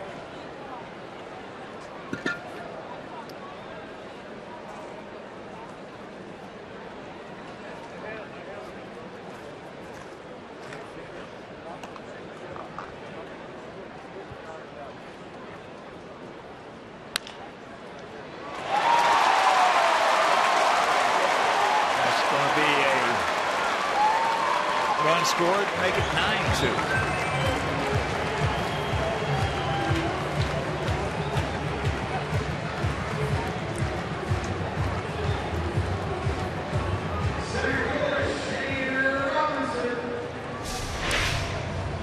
This one just barely eluding LaRoche through the drawn-in infield. And Garcia drives in his 8th run of the year, his 2nd hit of the day. He's been perfect.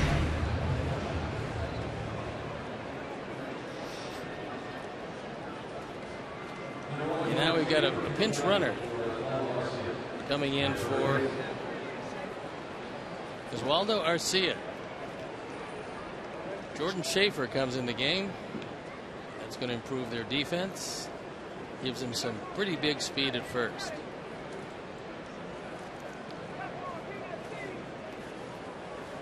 Here's Shane Robinson.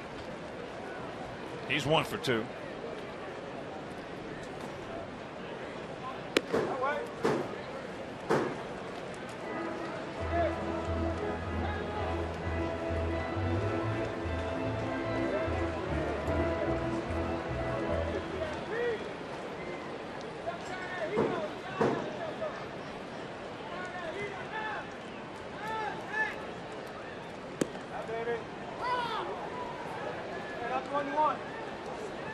Outfield playing a shade toward right center field.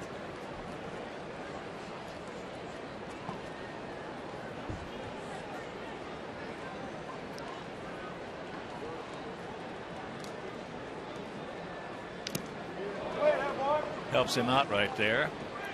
So the count of ball and 2 strikes.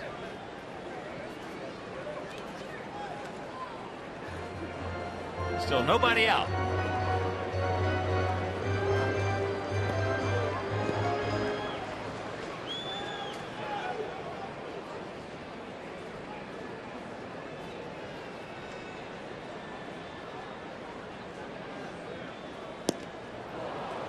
Now there is.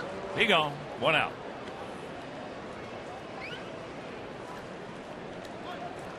And here comes Robin. This one sweeping well wide of the plate. Finding Robinson expanding that zone and going down on strikes. That appears that it's going to be it for Scott Carroll.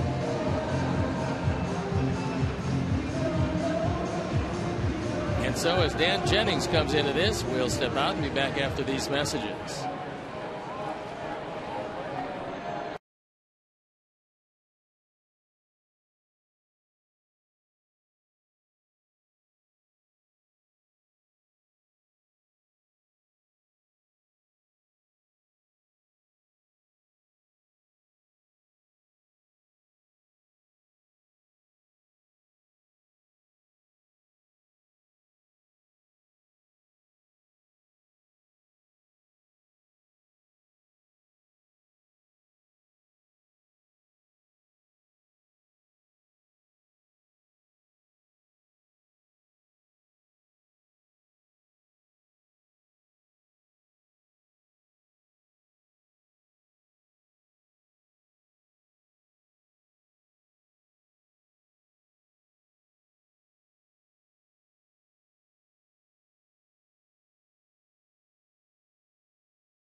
270. He had a couple of tough outings the first couple of outings, and after that nobody has hit him at all. So he's going to face the bottom part of the order. Runners at first and third. Already a 7-run deficit as two have come across here in the fourth inning. Chris Herman is 0 for 2.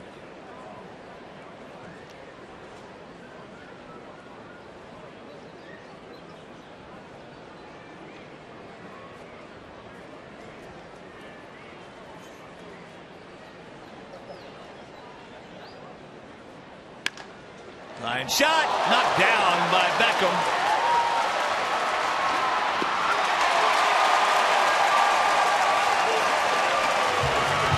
Great effort by Gordon Beckham. Oh, it was. He did everything but catch that line drive. This is ticketed for 2-base hit into left field, probably scoring 2 runs. Gordon is well off the line.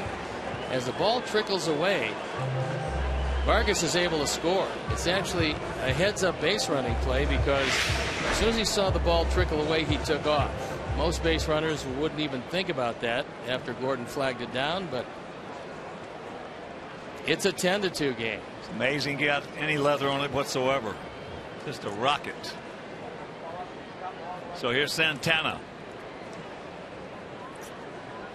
He's 0 for 2.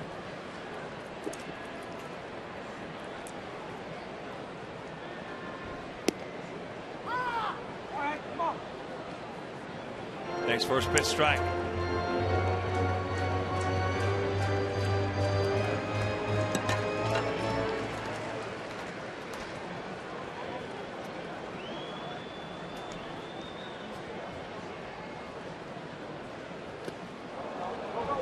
Ball gets away. And breaking ball down in the dirt.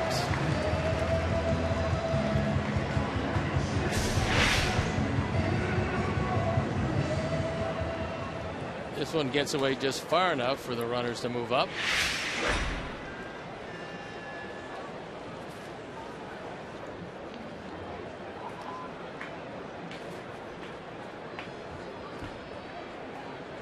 Infield in.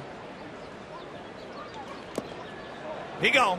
Another breaking ball down and in.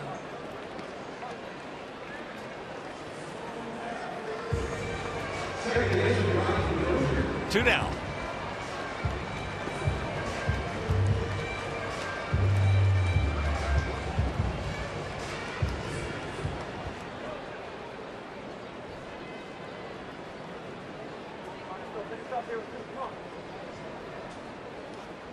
So here's Dozier.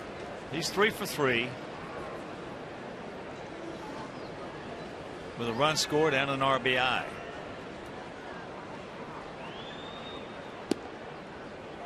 Three for 3 here in the bottom of the fourth inning. Pretty good start. The Twins have had a very good series.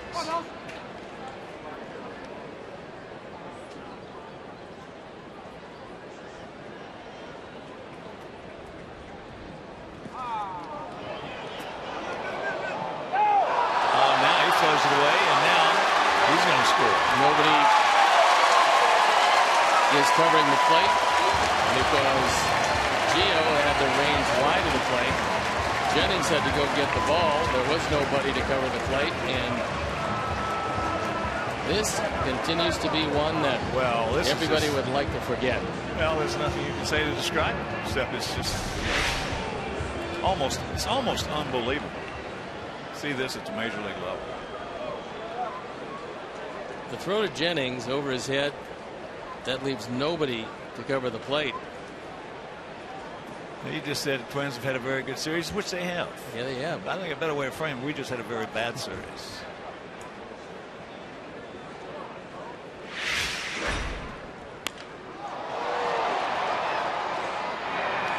That's caught, that line drive, and that'll retire the side. But they pick up 4 more. They lead it 11-2 going to the fifth.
be Abreu. Yeah, Schaefer remains in the ball game in left field.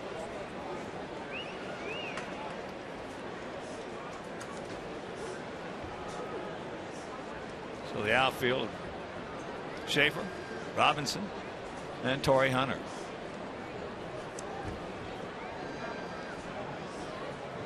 Jose is 0 for 2.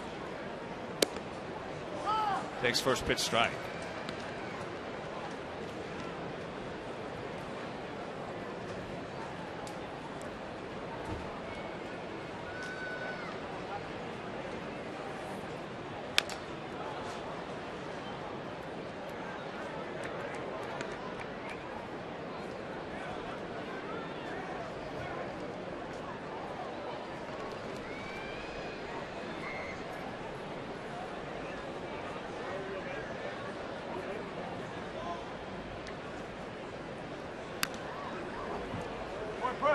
That fastball at 94 foul back. And Presley realizing that this game is now in his hands. He is the pitcher of record.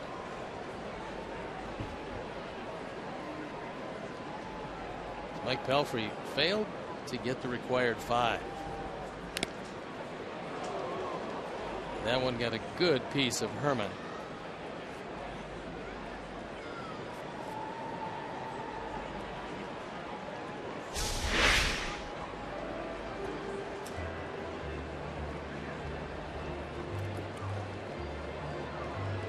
That was off the right elbow.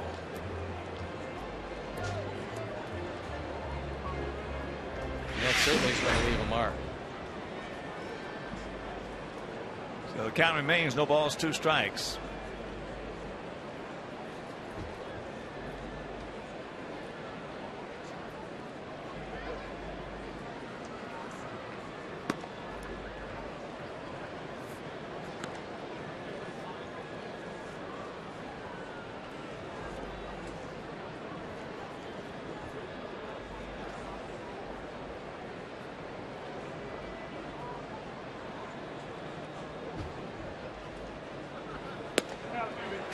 Breaking ball, 1 out.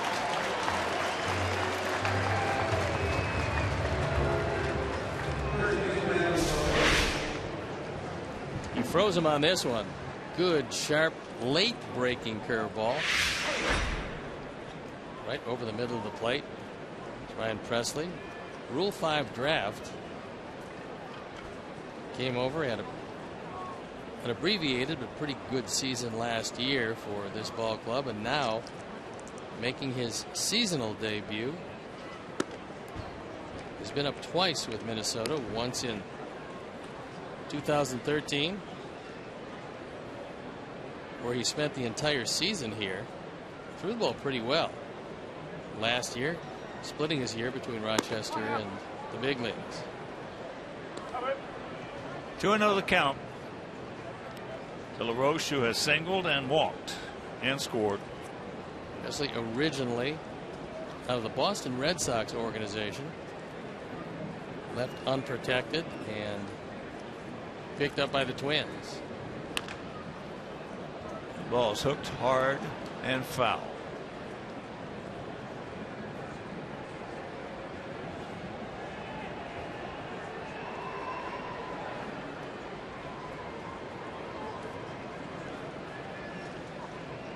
That off day at home tomorrow can't come soon enough.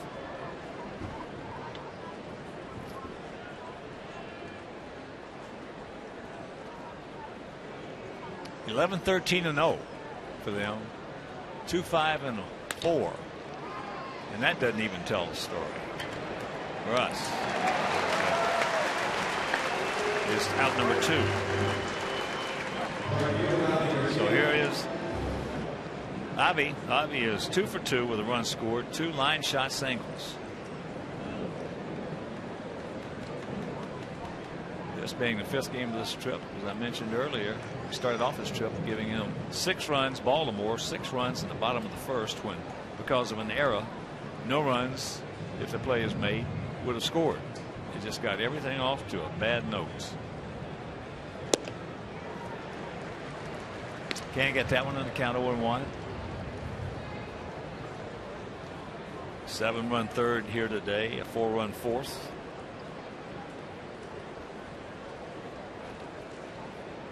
Seven-run third in game 1.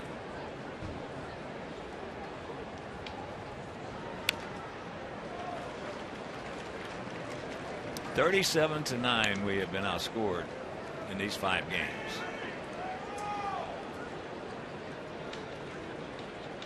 And we got beat 1-0. And the way we lost that game, in case you did not see it, was on a wild pitch.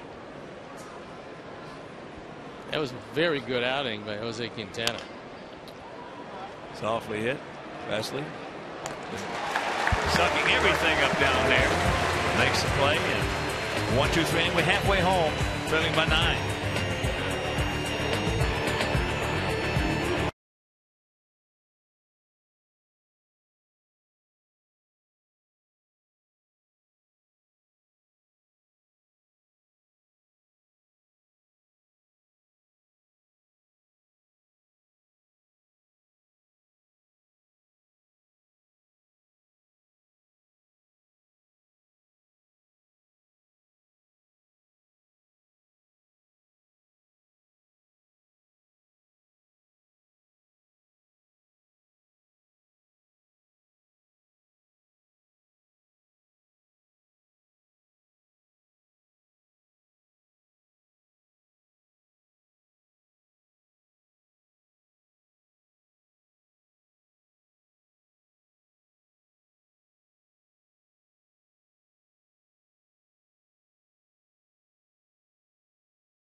But it's turned into be a 5-game road trip.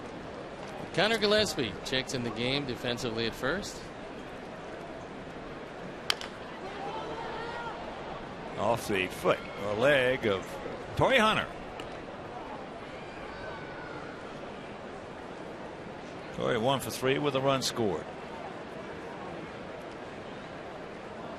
Top of the 9th inning at Progressive Field in Cleveland. 10-6 Indians over the Blue Jays. They were down 6-1 in that game and came roaring back. Outside. Bottom of the 8th in Baltimore. Orioles leading Tampa Bay 4-2. Phillies. That's being played in St. Pete, that series. Phillies beat the Marlins 6-2 down in Florida. Washington shuts out the Mets 1-0 in New York. Atlanta shuts out Cincinnati 5-0. We'll see Cincinnati on this next homestand. Off day tomorrow. Then we have the Tigers for 3 and Cincinnati for 3.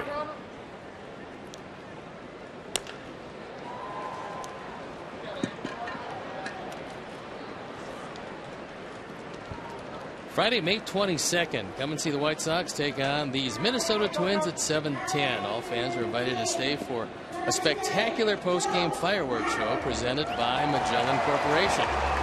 Purchase tickets today by visiting whitesox.com or calling 866-SOX-GAME.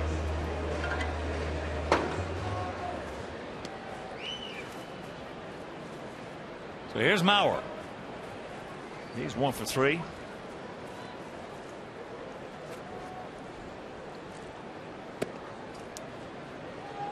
Pretty good pitch, did not get it.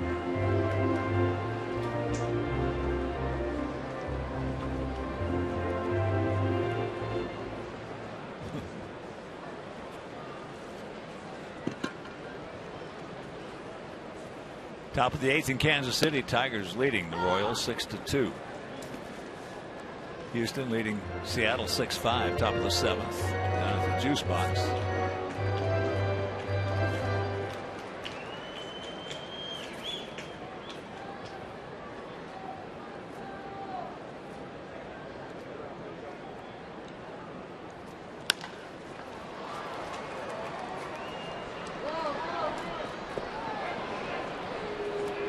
Two down.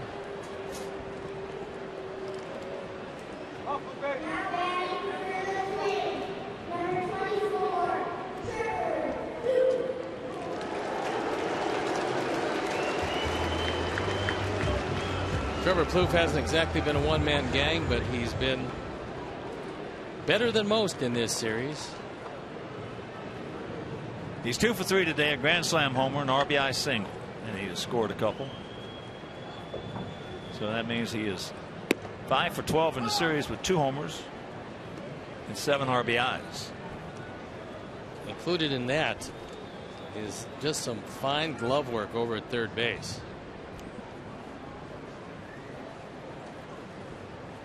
Astros trying to win their 10th in a row. They have a 6-game lead in the West.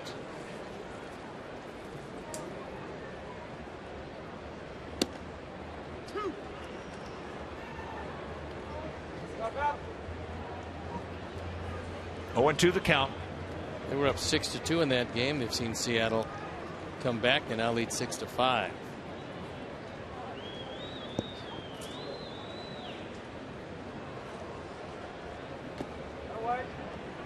Giants have scored 2 in the bottom of the first, still hitting. D-backs did not score in the top of the first in Los Angeles.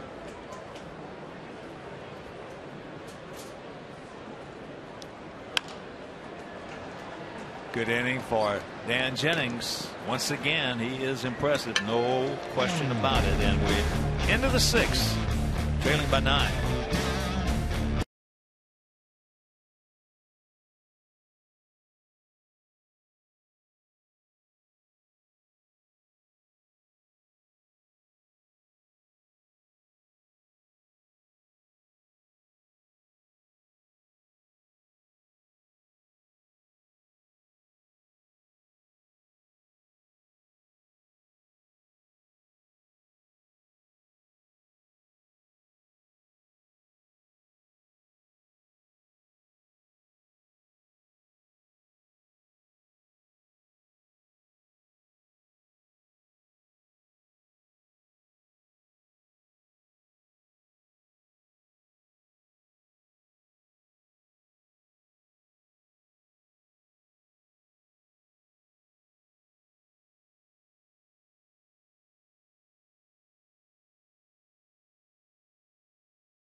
Coverage begins at 7 p.m. on CSN Chicago.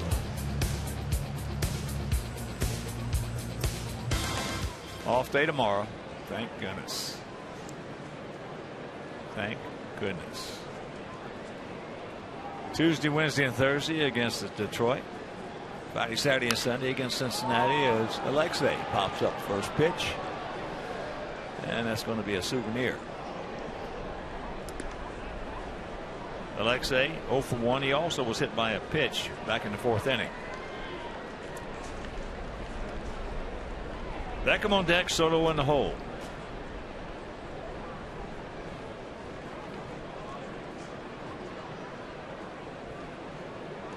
Outfield spread out. Checks it up.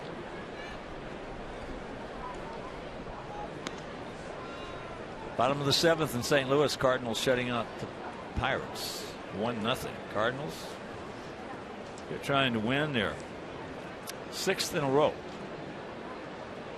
That team doesn't seemingly overwhelm you with anything. They just get it done.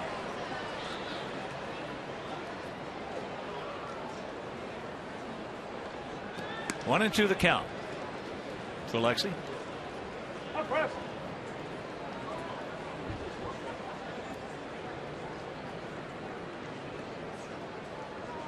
Marlins had their 4-game winning streak snapped by the Phillies.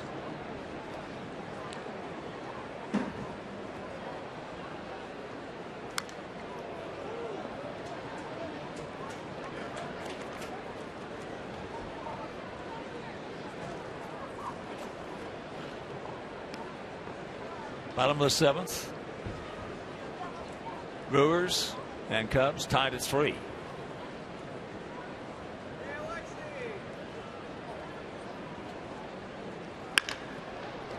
Look at Plouffe. He's been absolutely astonishing. Alexei couldn't hit that ball any harder. It was a one-hop rocket. Plouffe kept the glove down and came up with the hop, absorbed the baseball. Well, he's in a great rhythm down there. Well, he's had just a magnificent series. Well, between he and Mauer at the corners, so if you can't have good corners today, you're going to have trouble during the postseason. The game is just too quick. And Plouffe has made every play, as Mauer has made some, that were just terrific. Plouffe, it's pretty much been 3 years of just hard work. Good instruction, certainly, but hard work, taking a lot of ground balls, coming out early just about every day. And it's really paid some dividends.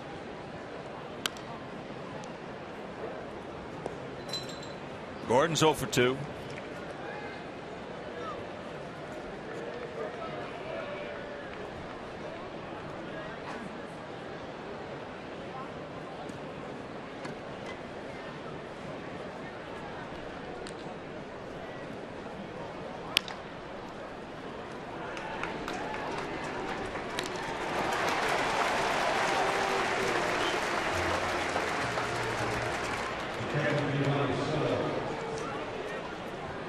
Hey, Sox fans, the Xfinity Fundamentals deck is accessible from the 100, 300, and 500 levels. Young Sox fans, you can learn baseball fundamentals from Chicago White Sox Training Academy coaches.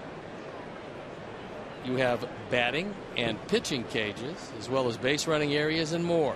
It's all from Xfinity, your home for the most live sports. First pitch strike to Gio. Giovanni singled and was hit by a pitch. That was with the bases loaded. When we had Soto and Micah Johnson with the bases loaded, hit by a pitch. That's how we have our 2 runs. Breaking ball. Zach Putnam loosening up in the pen. It appeared that he would be coming into this.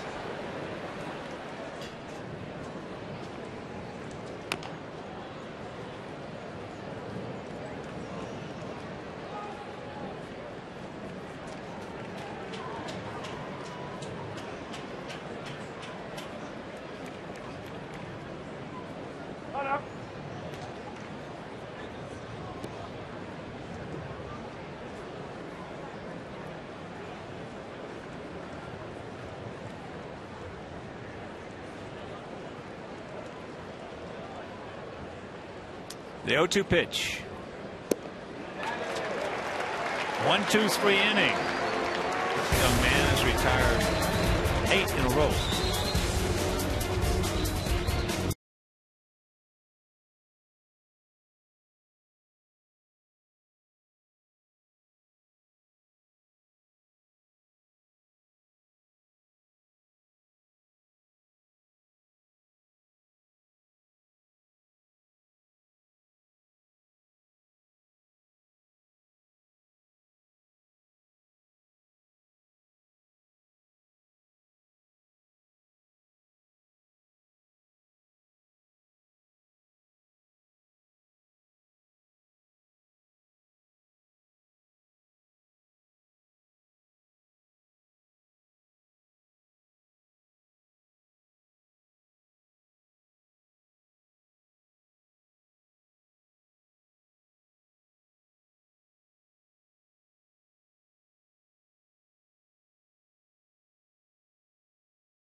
He scored 7 runs in the third, 4 in the fourth. And Zach Putnam has come on. Dan Jennings. There you look at the numbers. He's 0-1. His ERA 5.68. He's on for the 9th time. Jennings did a pretty good job holding his red-hot Minnesota team at bay.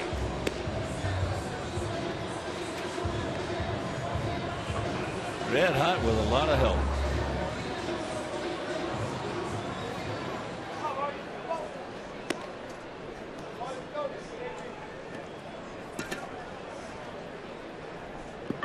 It'll be Vargas, Schaefer, and Robinson.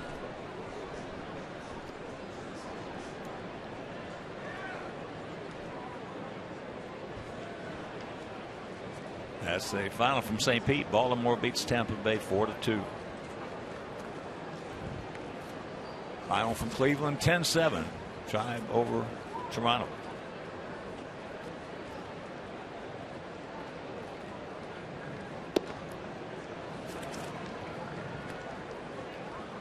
Vargas is 1 for 3, a single. Reached on an arrow, and he scored.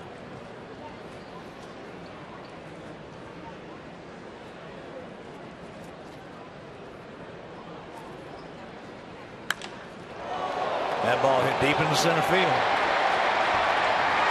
And way out of here. Gives you an idea about just how strong Kenneth Vargas is.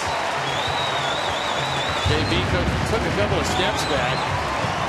And that ball hit at the bottom of the hitter's background.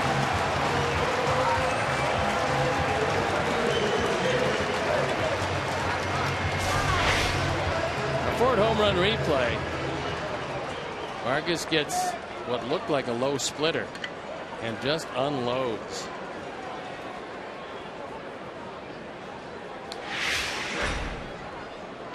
So here's Jordan Schaefer making his first plate appearance. Takes strike one.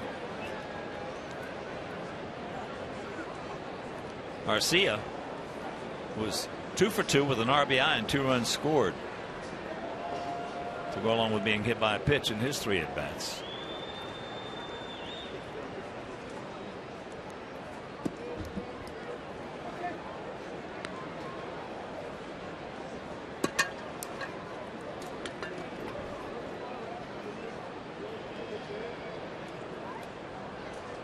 Twins now with 16 home runs.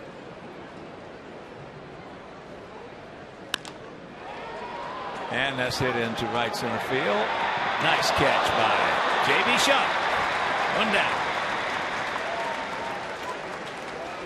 J.B. closed a whole lot of ground, and then on a flat out dive might have knocked the wind out of himself.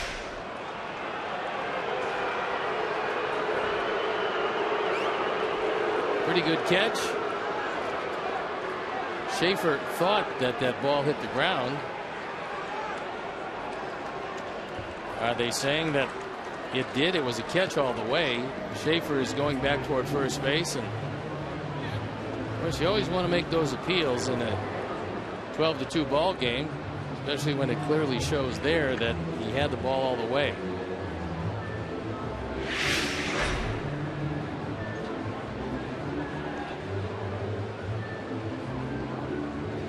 Well, he's making the appeal not for because of that. He's making the appeal for Schaefer, for his player.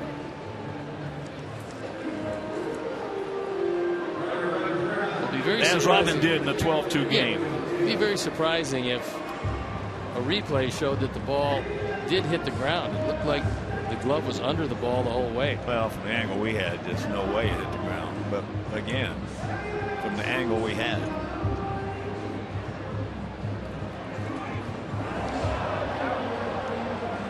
He catches it, then he turns the glove over.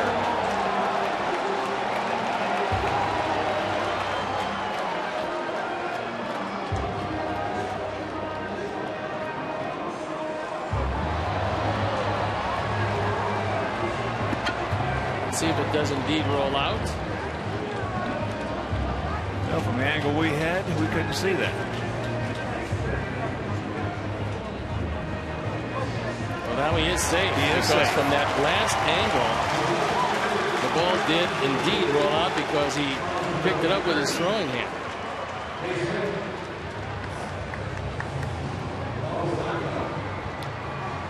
So here is Shane Robinson. He's 1 for 3.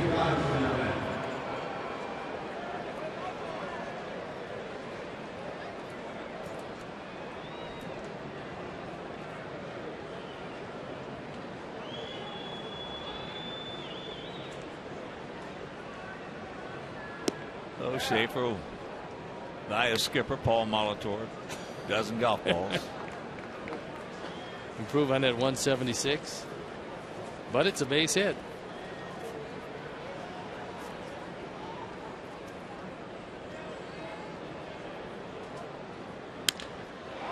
And that ball's going to be a base hit.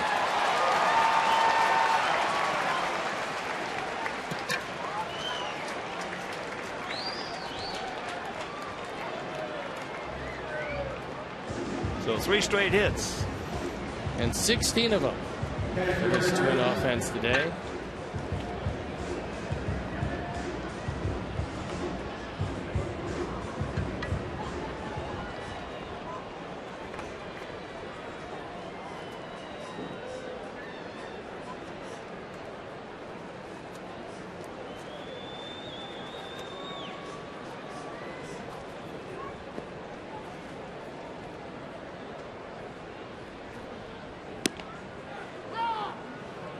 There's a strike. Chris Herman 1 for 3 with a run scored.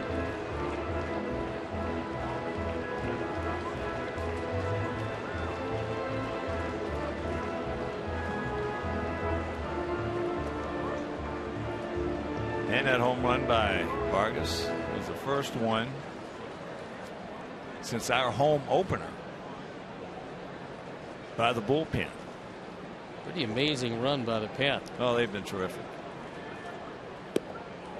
That's one of the things that even emphasizes this funk that we're in, the way we're playing, is that we have one of the better bullpens in the American League. The previous 17 games, the bullpen's ERA had been 157. So the sad part about this is you don't get that many great runs out of your bullpen, and this one is being squandered, and there's not much you can do about it.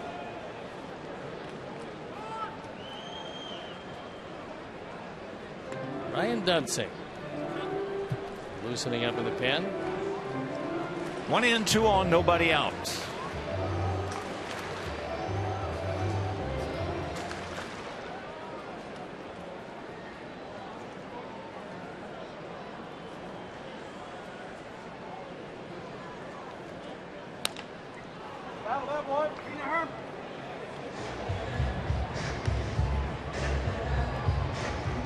Ball guy makes a fine play and then makes a friend. Down exit 1 and 2.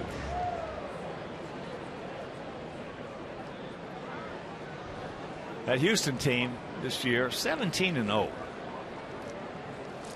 when getting a lead in a ball game.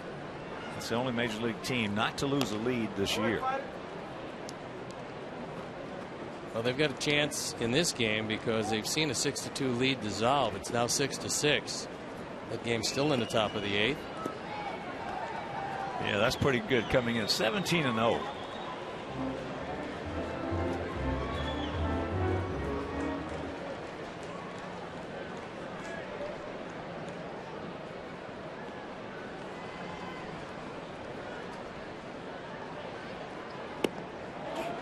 He gone.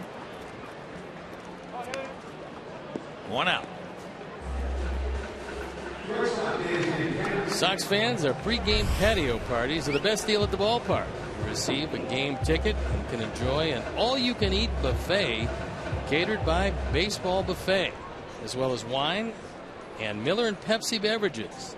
The patio opens 90 minutes prior to the game and closes 30 minutes after the start of the game. To purchase tickets, visit whitesox.com/group.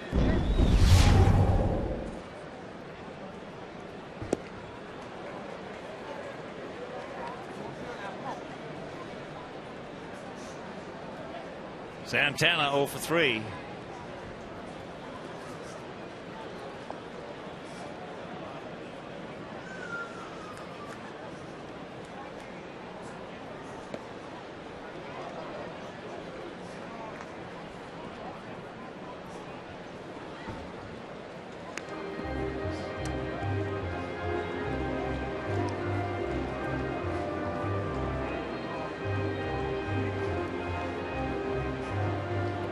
Well, 16 and 0 for them. They stranded 5, 2, 5, and 4. That seems like a very low number if you're just tuning in. 1 and 2 the count.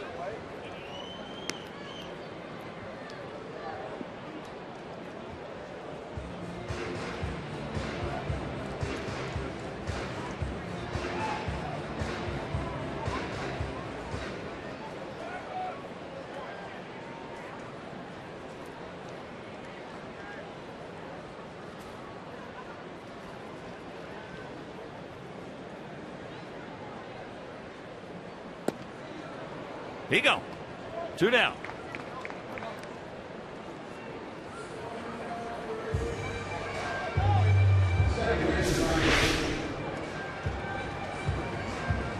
This splitter just disappears in the zone. And Santana, strikeout victim for the second time.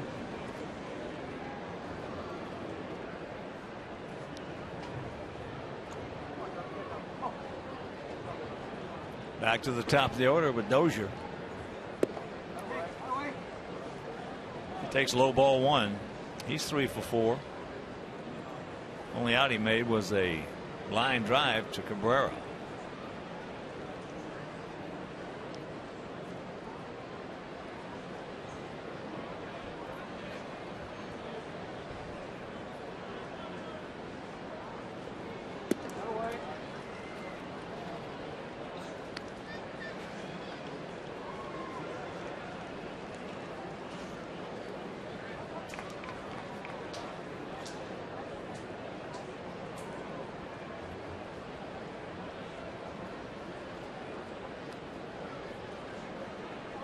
One in, 2 out, 2 on. And there's a strike.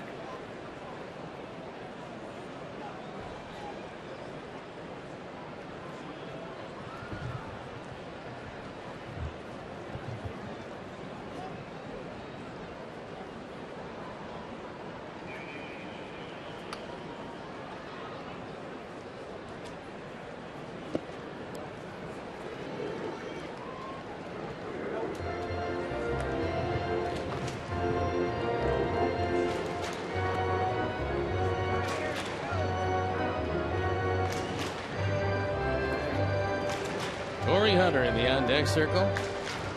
He's had a very good series also.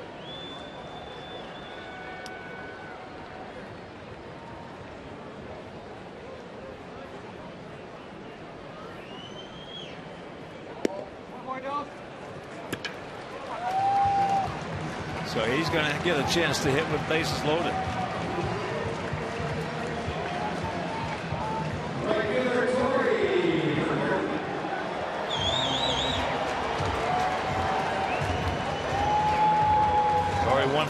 Today is now 7 for 15 in the series.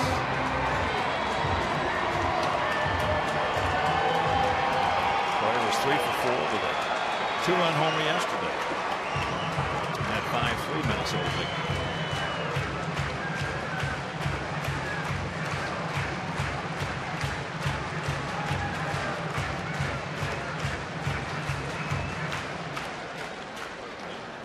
Zach Duke loosening in the pen. Then Danks, Carroll, Jennings, now Putnam with Duke loosening, and here comes Don Cooper to allow Zach to get a couple of more pitches.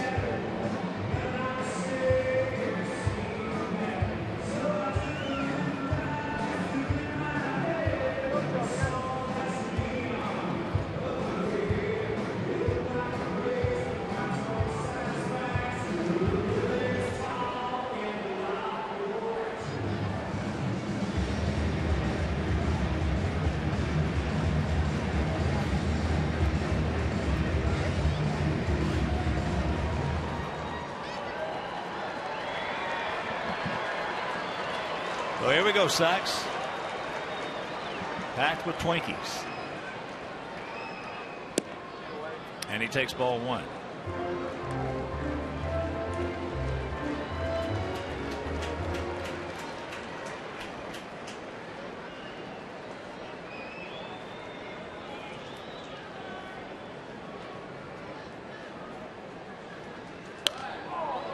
Big hack by Hunter.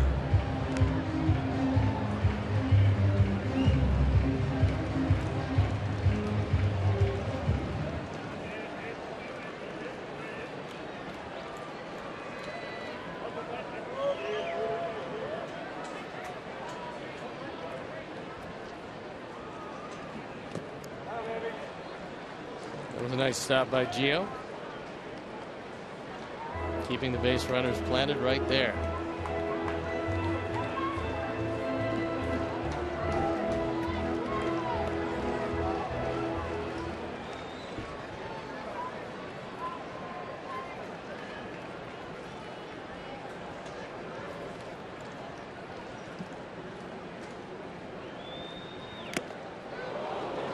Got that one by him upstairs.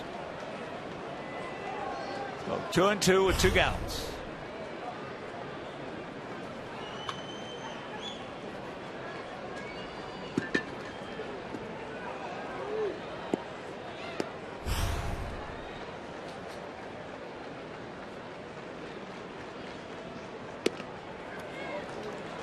And a full count.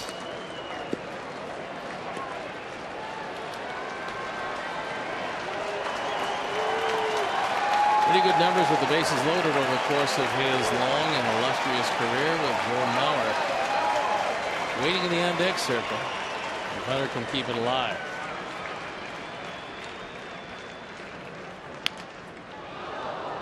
Stops that one foul.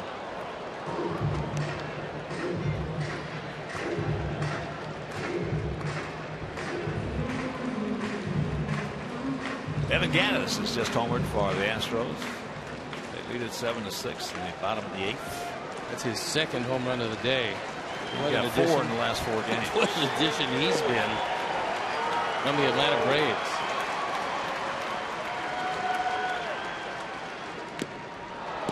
Just got a piece of it.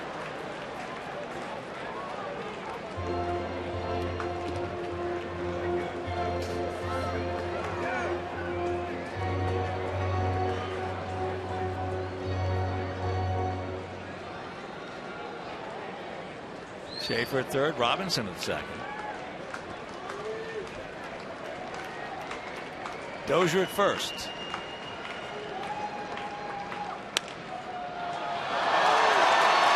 Hits him in the fanning. Yeah, base hit, RBI.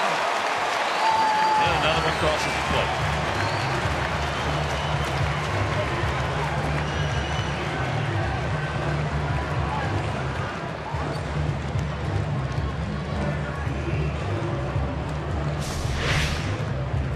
You can see not in position at all to field this one. We may have seen more stuff in this game today than we've seen in the game in a long, long time. Pretty difficult to get hit in the butt with a one hopper, but that's exactly what happens when the bases stay loaded. And Zach Duke coming in. We'll step out and be back after these messages.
for the 11th time, the ERA below 2 at 193. 11 strikeouts in his 9 1/3 innings. Zach has appeared in this series, throwing a very strong inning of work. And a very disappointing day for Robin Ventura and Don Cooper. Here's Mauer. He is 1 for 4 today, and he has scored a couple of runs.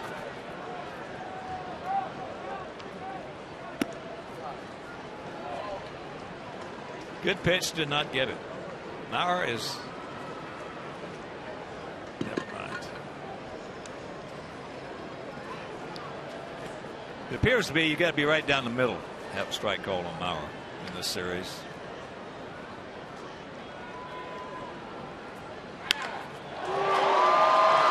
That's into left field. Melky is there, makes the catch, and retire to the side. But they score a couple more, and they lead to 13-2.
Defensive exploits of Trevor Plouffe at third base.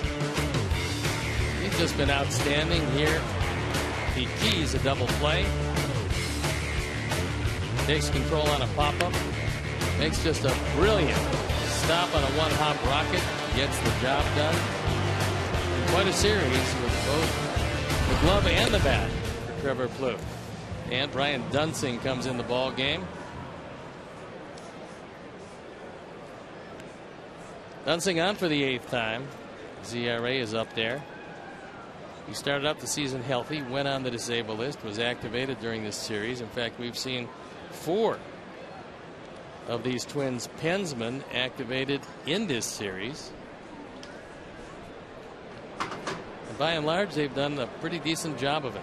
Micah Johnson will lead it off. Micah, a sacrifice bunt. He was hit by a pitch and picked up his second Major League RBI.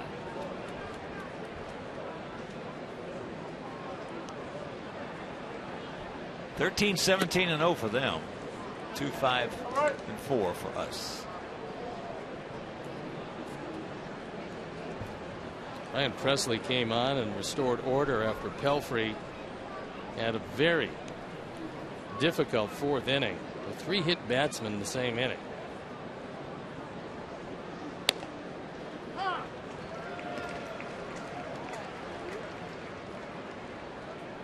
Presley came in. It was a 7-2 game. He was in all kinds of problems.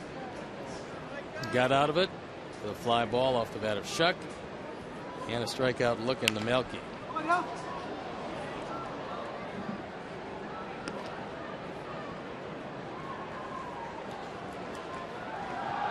$22,423.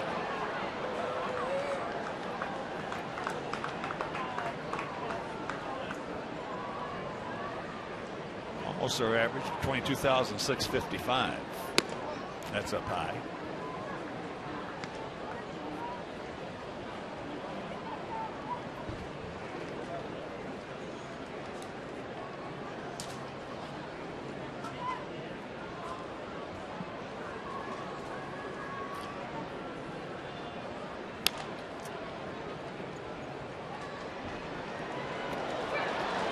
Probably should be a base hit, but I think they might charge him with E6 as he double clutched. If he catches it cleanly, gets a throw off, he gets him. But Santana's had all kinds of problems at shortstop. Couldn't find the ears on it. Then when he did, they gave him a base hit. Good.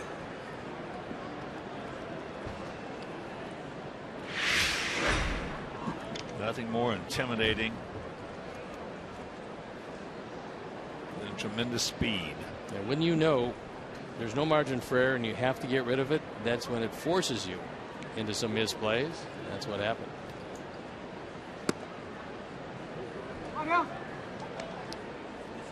So here's Shuck. He's 0 for 3, a ground out, and a couple pop-ups.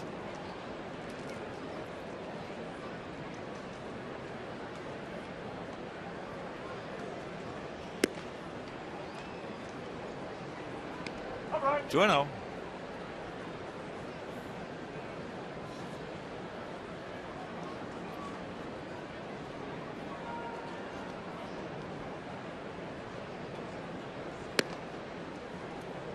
Three and nothing. Cabrera on deck.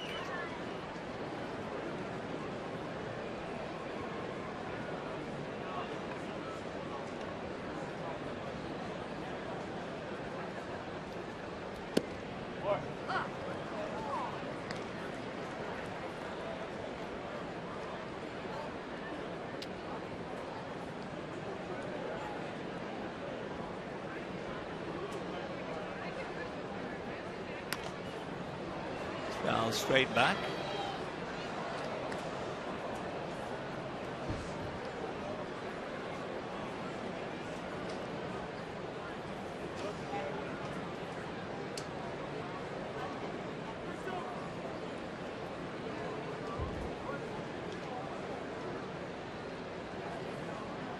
And the 3-2.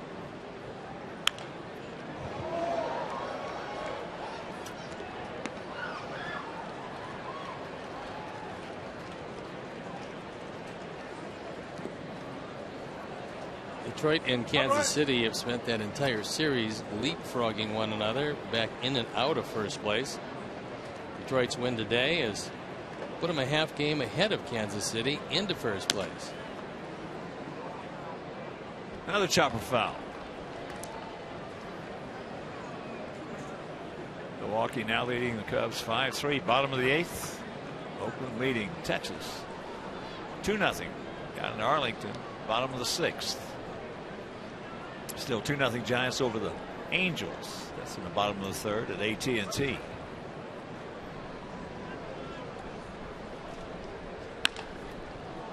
That ball hit into right center field. Torrey's got him one out. You want to know where to find bacon on a stick when you're at U.S. Cellular Field? I know I do. You want to track the red line trains after attending the game? Interested in a seat upgrade? Download MLB.com Ballpark, the official U.S. Cellular Field Ballpark app for iPhone and Android smartphones. Visit WhiteSox.com/ballpark app to learn more. Can't beat bacon on a stick. Melky takes ball 1. Melky had a single sharply into right, walked, and called out on a bad pitch.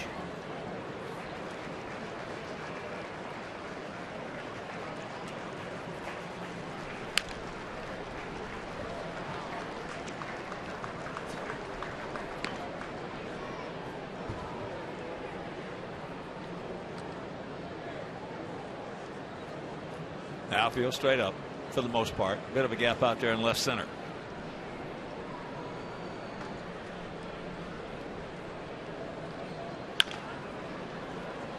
Santana with a beautiful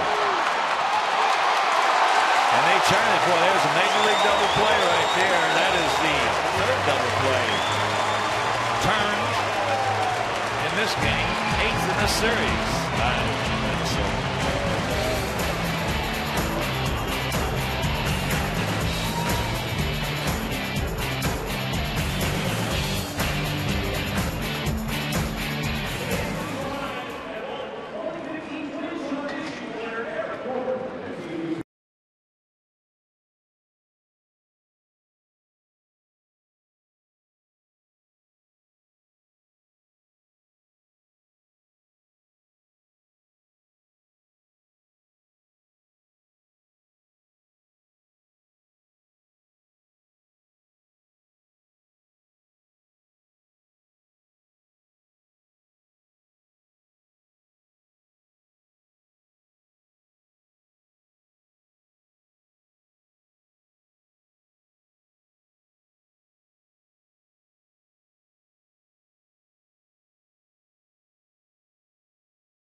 Spectacular play, and Dozier quickly to first base. And Jim Joyce said they nailed Melky on the relay.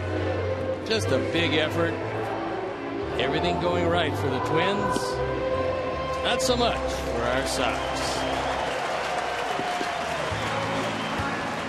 When you catch the ball the way they've caught it in this 4-game series, good chance you're going to be successful. It started off with Plouffe and Mauer. Then it went to Torrey Hunter.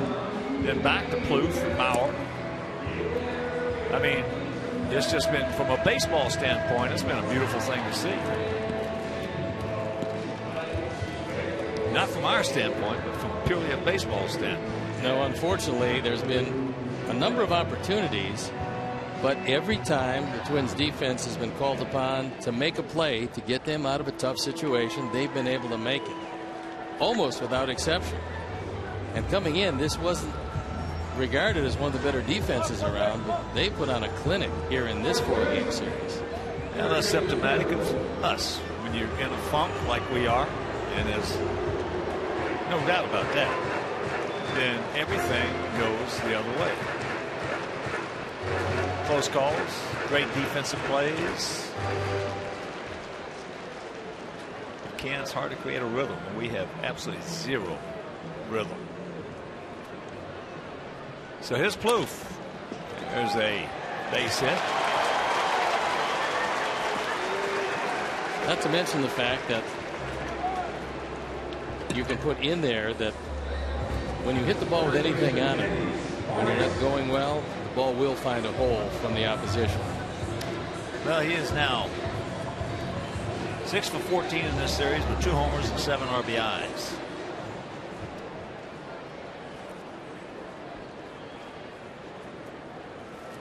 So here's Vargas. He's 2 for 4.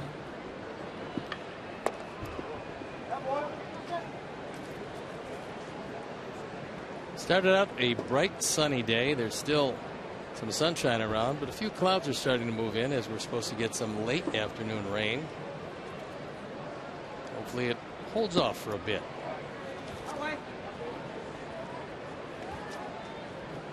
This young man at the plate hit one of the hardest line drives you ever want to see. It was a bullet over that center field fence.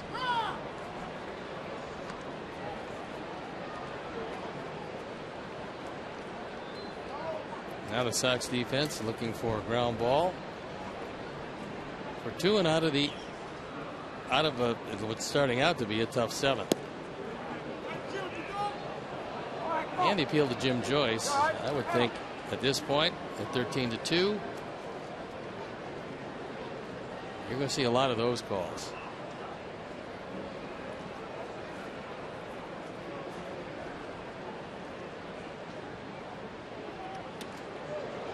And if you missed seeing that home run leading off last inning, just a line drive. Watch where it lands. Looked like a Putnam splitter. Left the yard in a hurry.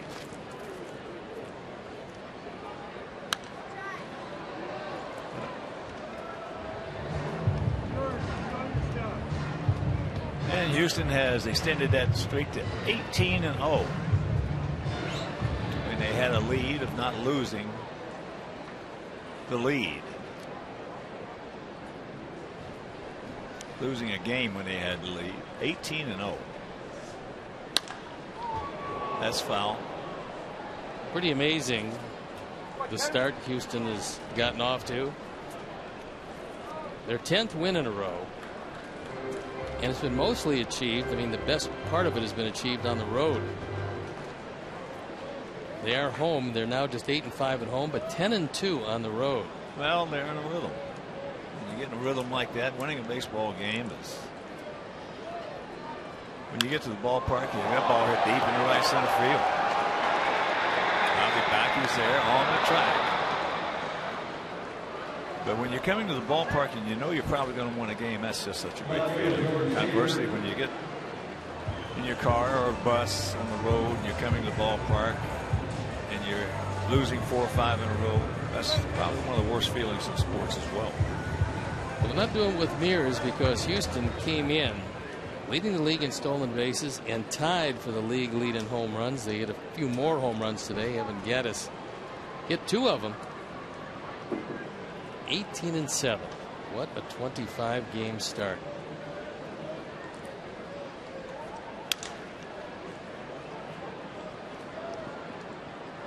No return throw.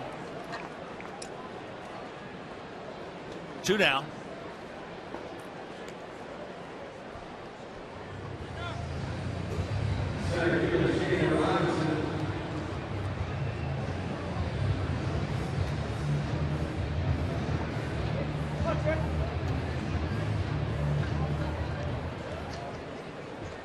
He hit 3 home runs today, 2 by Gattis, 1 by Carter. Gattis has 6, Carter has 3. So here's Shane Robinson.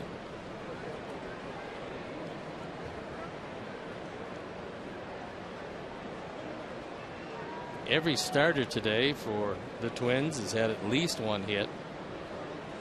Many with multiple hits.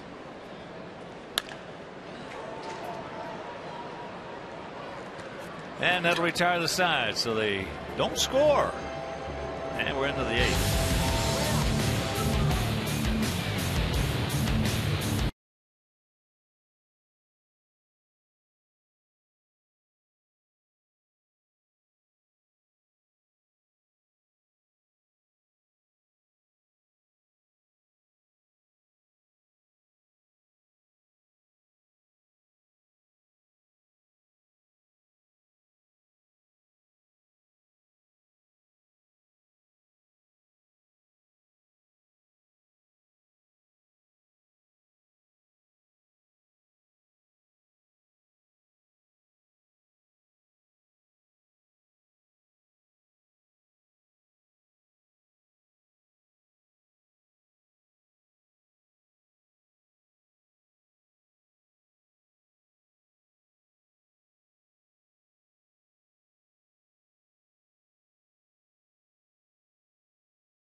One of the real highlights of this road trip has been Avi Garcia.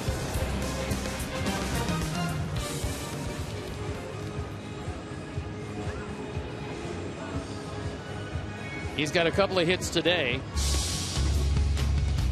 He scored a run. And here is the hit that extends his hitting streak to 9 games, taking it right back up the middle. He's hit 400 on this 9-game hitting streak and 563 on this road trip. One of the true bright spots since we left Chicago for Baltimore. J.R. Graham comes in for the 7th time. His ERA 3.18. Hard throwing right-hander. We saw him in this series already. And he pitched an inning in the opener, giving up a hit with a strikeout. And they're looking at the radar, and the Storms are in the neighborhood. Here's Abreu. 0 for 3 today. 1 for 14 in the series.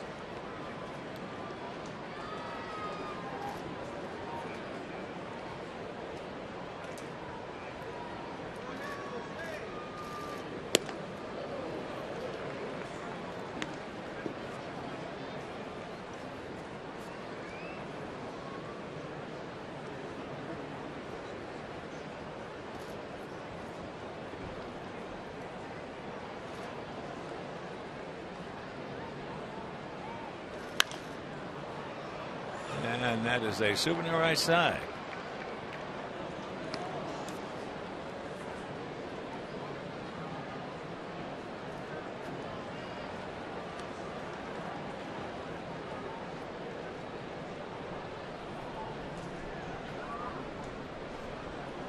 Graham was in Double-A last year and was a starting pitcher most of the time. And that breaks a streak of 0 for 12.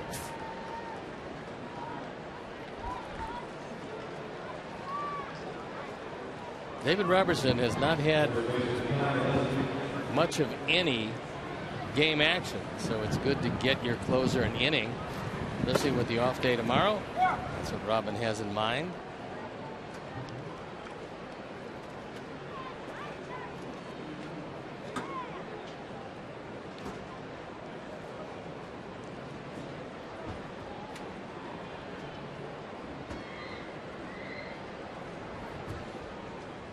So here's Gillespie. Santana dropped the ball. Now Abreu's going to move on into third base.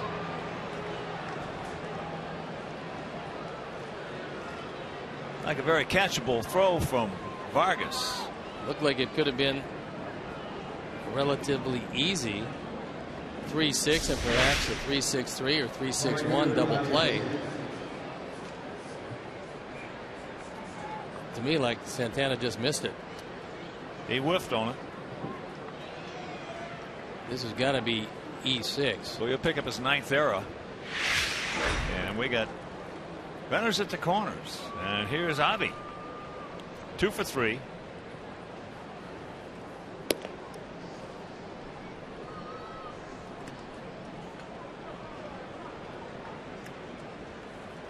Well, with the radar that I have, we've got a chance, if it'll stay right on the same path it is right now, got a chance to just maybe catch the outer edge of it. Can't get that. Outer edge of the outside corner? Well, our pitchers have not had one of those yet. Outer edge of the outside corner? No. Every one of them's been a ball on this trip. Inner edge of the inside corner? Everyone's been a ball. In fact, we had Mauer struck out in the first game right down the middle. And there's another base hit.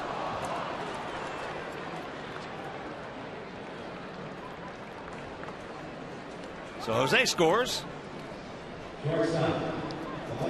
And Avi continues his red hot streak and red hot road trip, driving in his 6th run, takes it right back up the middle. The air opened the door, and Avi drives home the 3rd run. Here's Alexei. He's 0 for 3 today. Protected 0 for 2.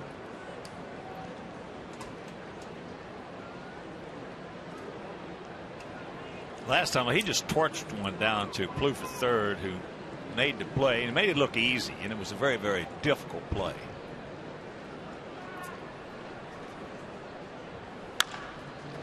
That ball's hit well to right field. Torrey Hunter, what news?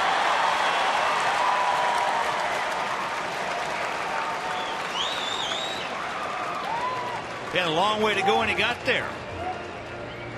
They keep waiting for this, if not elderly, certainly older outfielder to slow down somewhat, but he gets a great break on a ball slicing away from him, runs it down and gets it back in quickly. He can still do it. He drove an 83 last year with the Tigers.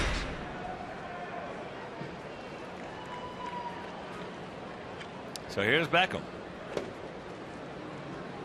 Gordon's 0 for 3. Twice he's gone out to Plouffe.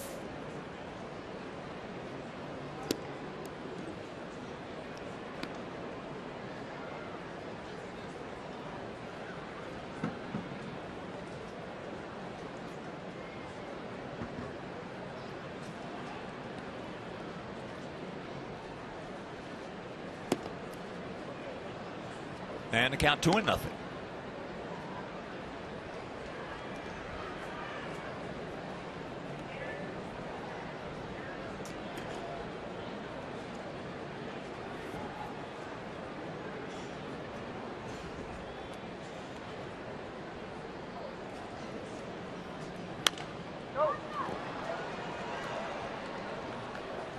That's in the mezzanine. So 2 ball, 1 strike count to Beckham.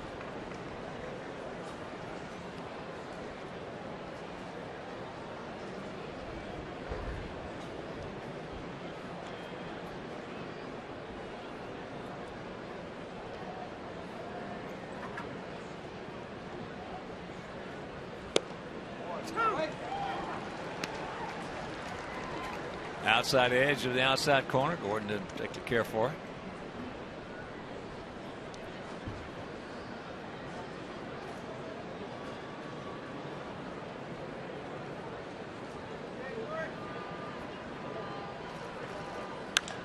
That ball hit well into right field. Back on the track.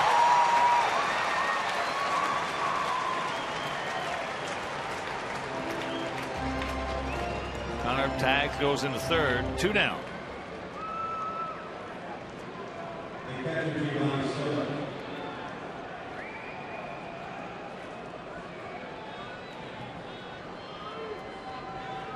So here's Gio. A single. He was hit by a pitch. That was with the bases loaded and a strikeout. 1 for 2 with an RBI.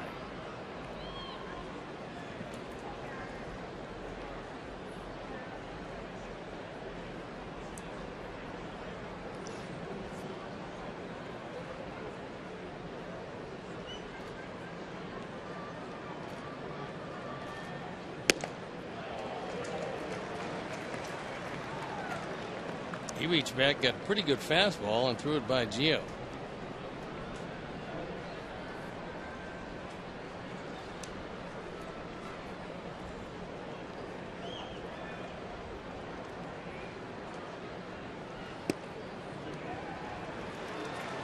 Oh, and 2 the count. Graham was with the Atlanta Braves. Another Rule 5 draft selection. Coming last year in December.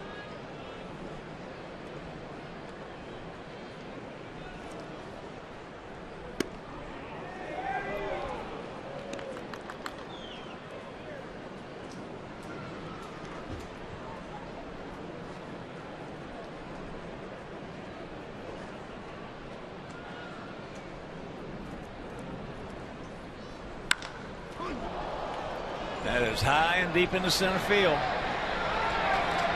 Robinson right back up against the fence, hauls it in, and that will read. Retire the sign. We pick up a gift run. Go to the bottom of the 8th, trailing by 10.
Ninth time, as you can see, he's been absolutely brilliant. 17 strikeouts, 1 walk in 8 innings. The only thing you wonder about is what you wonder with all closers when you come in a non-save situation to get an inning of work. Will the rust show? Will the adrenaline be there? He's had overwhelming stuff in each and every one of his appearances, and a very tough road trip for those guys, Herm Schneider included, to the left of Don Cooper. Certainly for Robin and everybody in the traveling party, this one has been no day at the beach. Well, it's hard to take. It's just that simple. It's hard to take. You know it's going to happen in baseball. You know your team is going to go. It's like Seattle, for an example. A lot of people picked them to win that West out there. They're 5 games under 500. Yeah, with a lot of thunder in that lineup. With a guy who's gotten to 13 home runs just about as quick as anybody. So, I mean, you know, things just don't go right. And they will turn around. You've got to establish a rhythm. If you can't do that, things are not going to go well.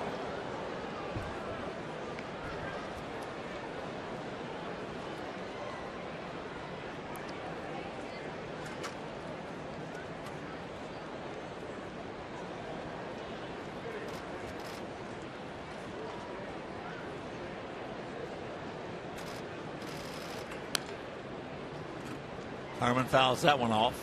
Count hangs at 0-2. Most people pick Houston to finish last in that division. And here they are, 11 games over 500. Just a magnificent start. Hasn't been a good start for a team that a lot of people picked, and that's the Angels. They're just 11-13. There's been a number of surprises around both leagues at this point. Everybody thought Washington would be walking away. They're only 12-14. Ate him up.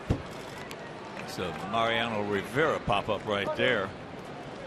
Well, you look at Oakland. They won today. They're still 5 games under 500. Or they're winning, I should say. They're shutting out Texas 5-0.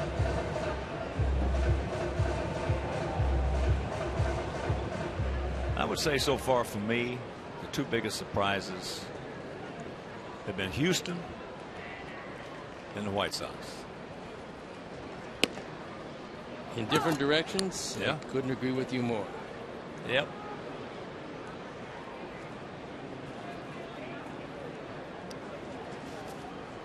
Santana.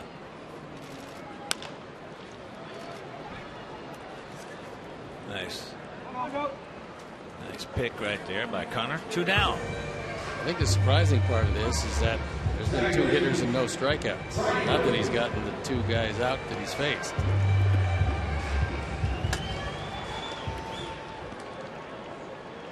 Each of the last 5 appearances, he's had at least 2 strikeouts. But again, the adrenaline isn't there. It's a non-save situation. He's just getting an inning of work, and the fact that he's getting the ball over the plate is a very good sign. Dozier.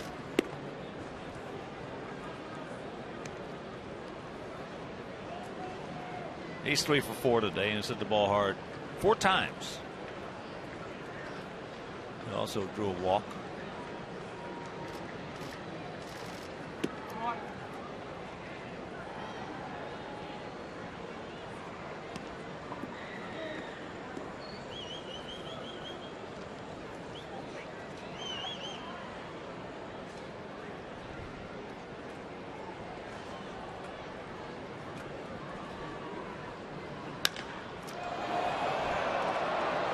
It's high and deep into right center field. JB.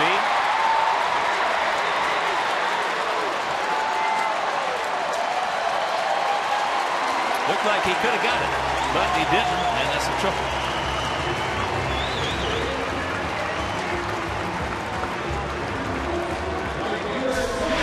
First triple for Dozier.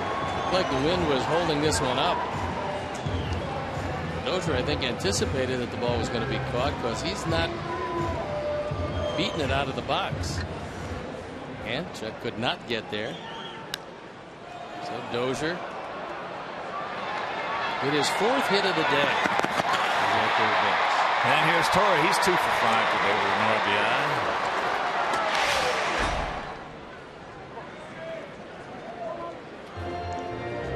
Philadelphia won today, and they're 8 games under 500.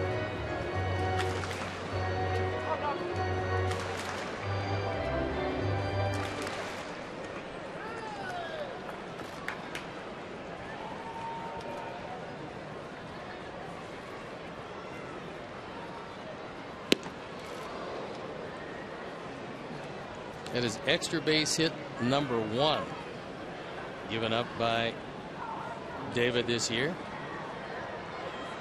There haven't been a whole bunch of them given up by Robertson.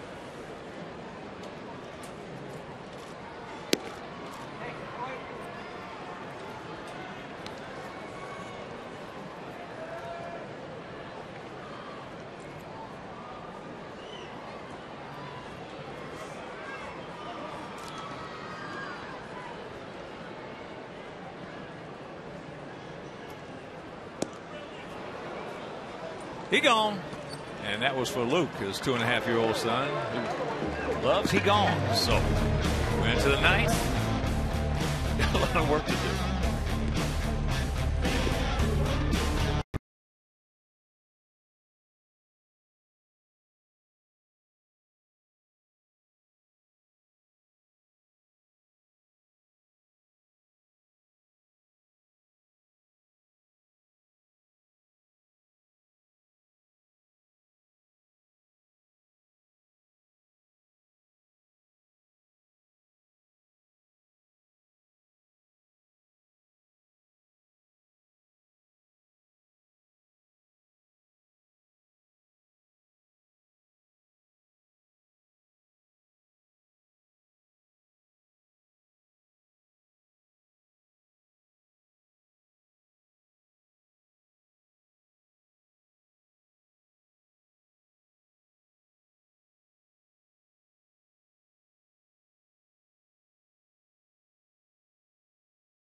Action highlights and more on Blackhawks postgame live presented by Hawk Ford.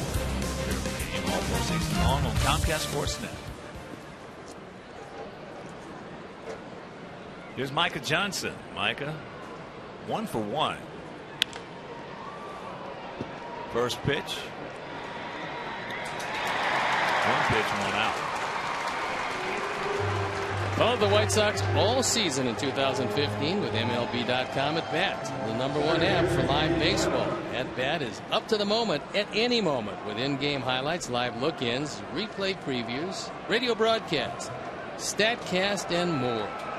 Get MLB.com at Bat for your smartphone or tablet.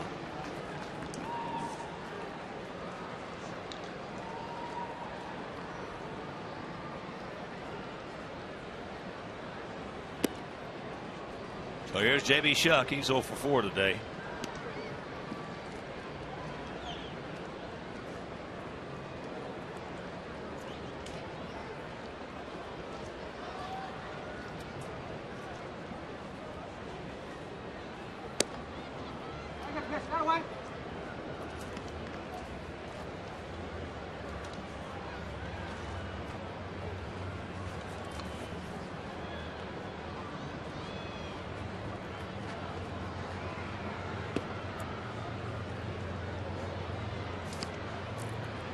you're just tuning in, Johnny Danks had a tough day. Didn't help himself out defensively either, with a couple of errors and a couple of omissions of not getting over to first base. That led to 7 runs in the 3rd inning.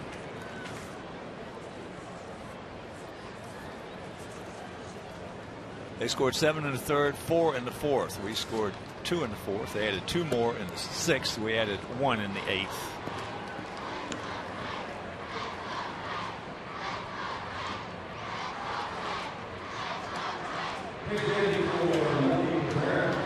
So here comes Emilio. Get in at bat.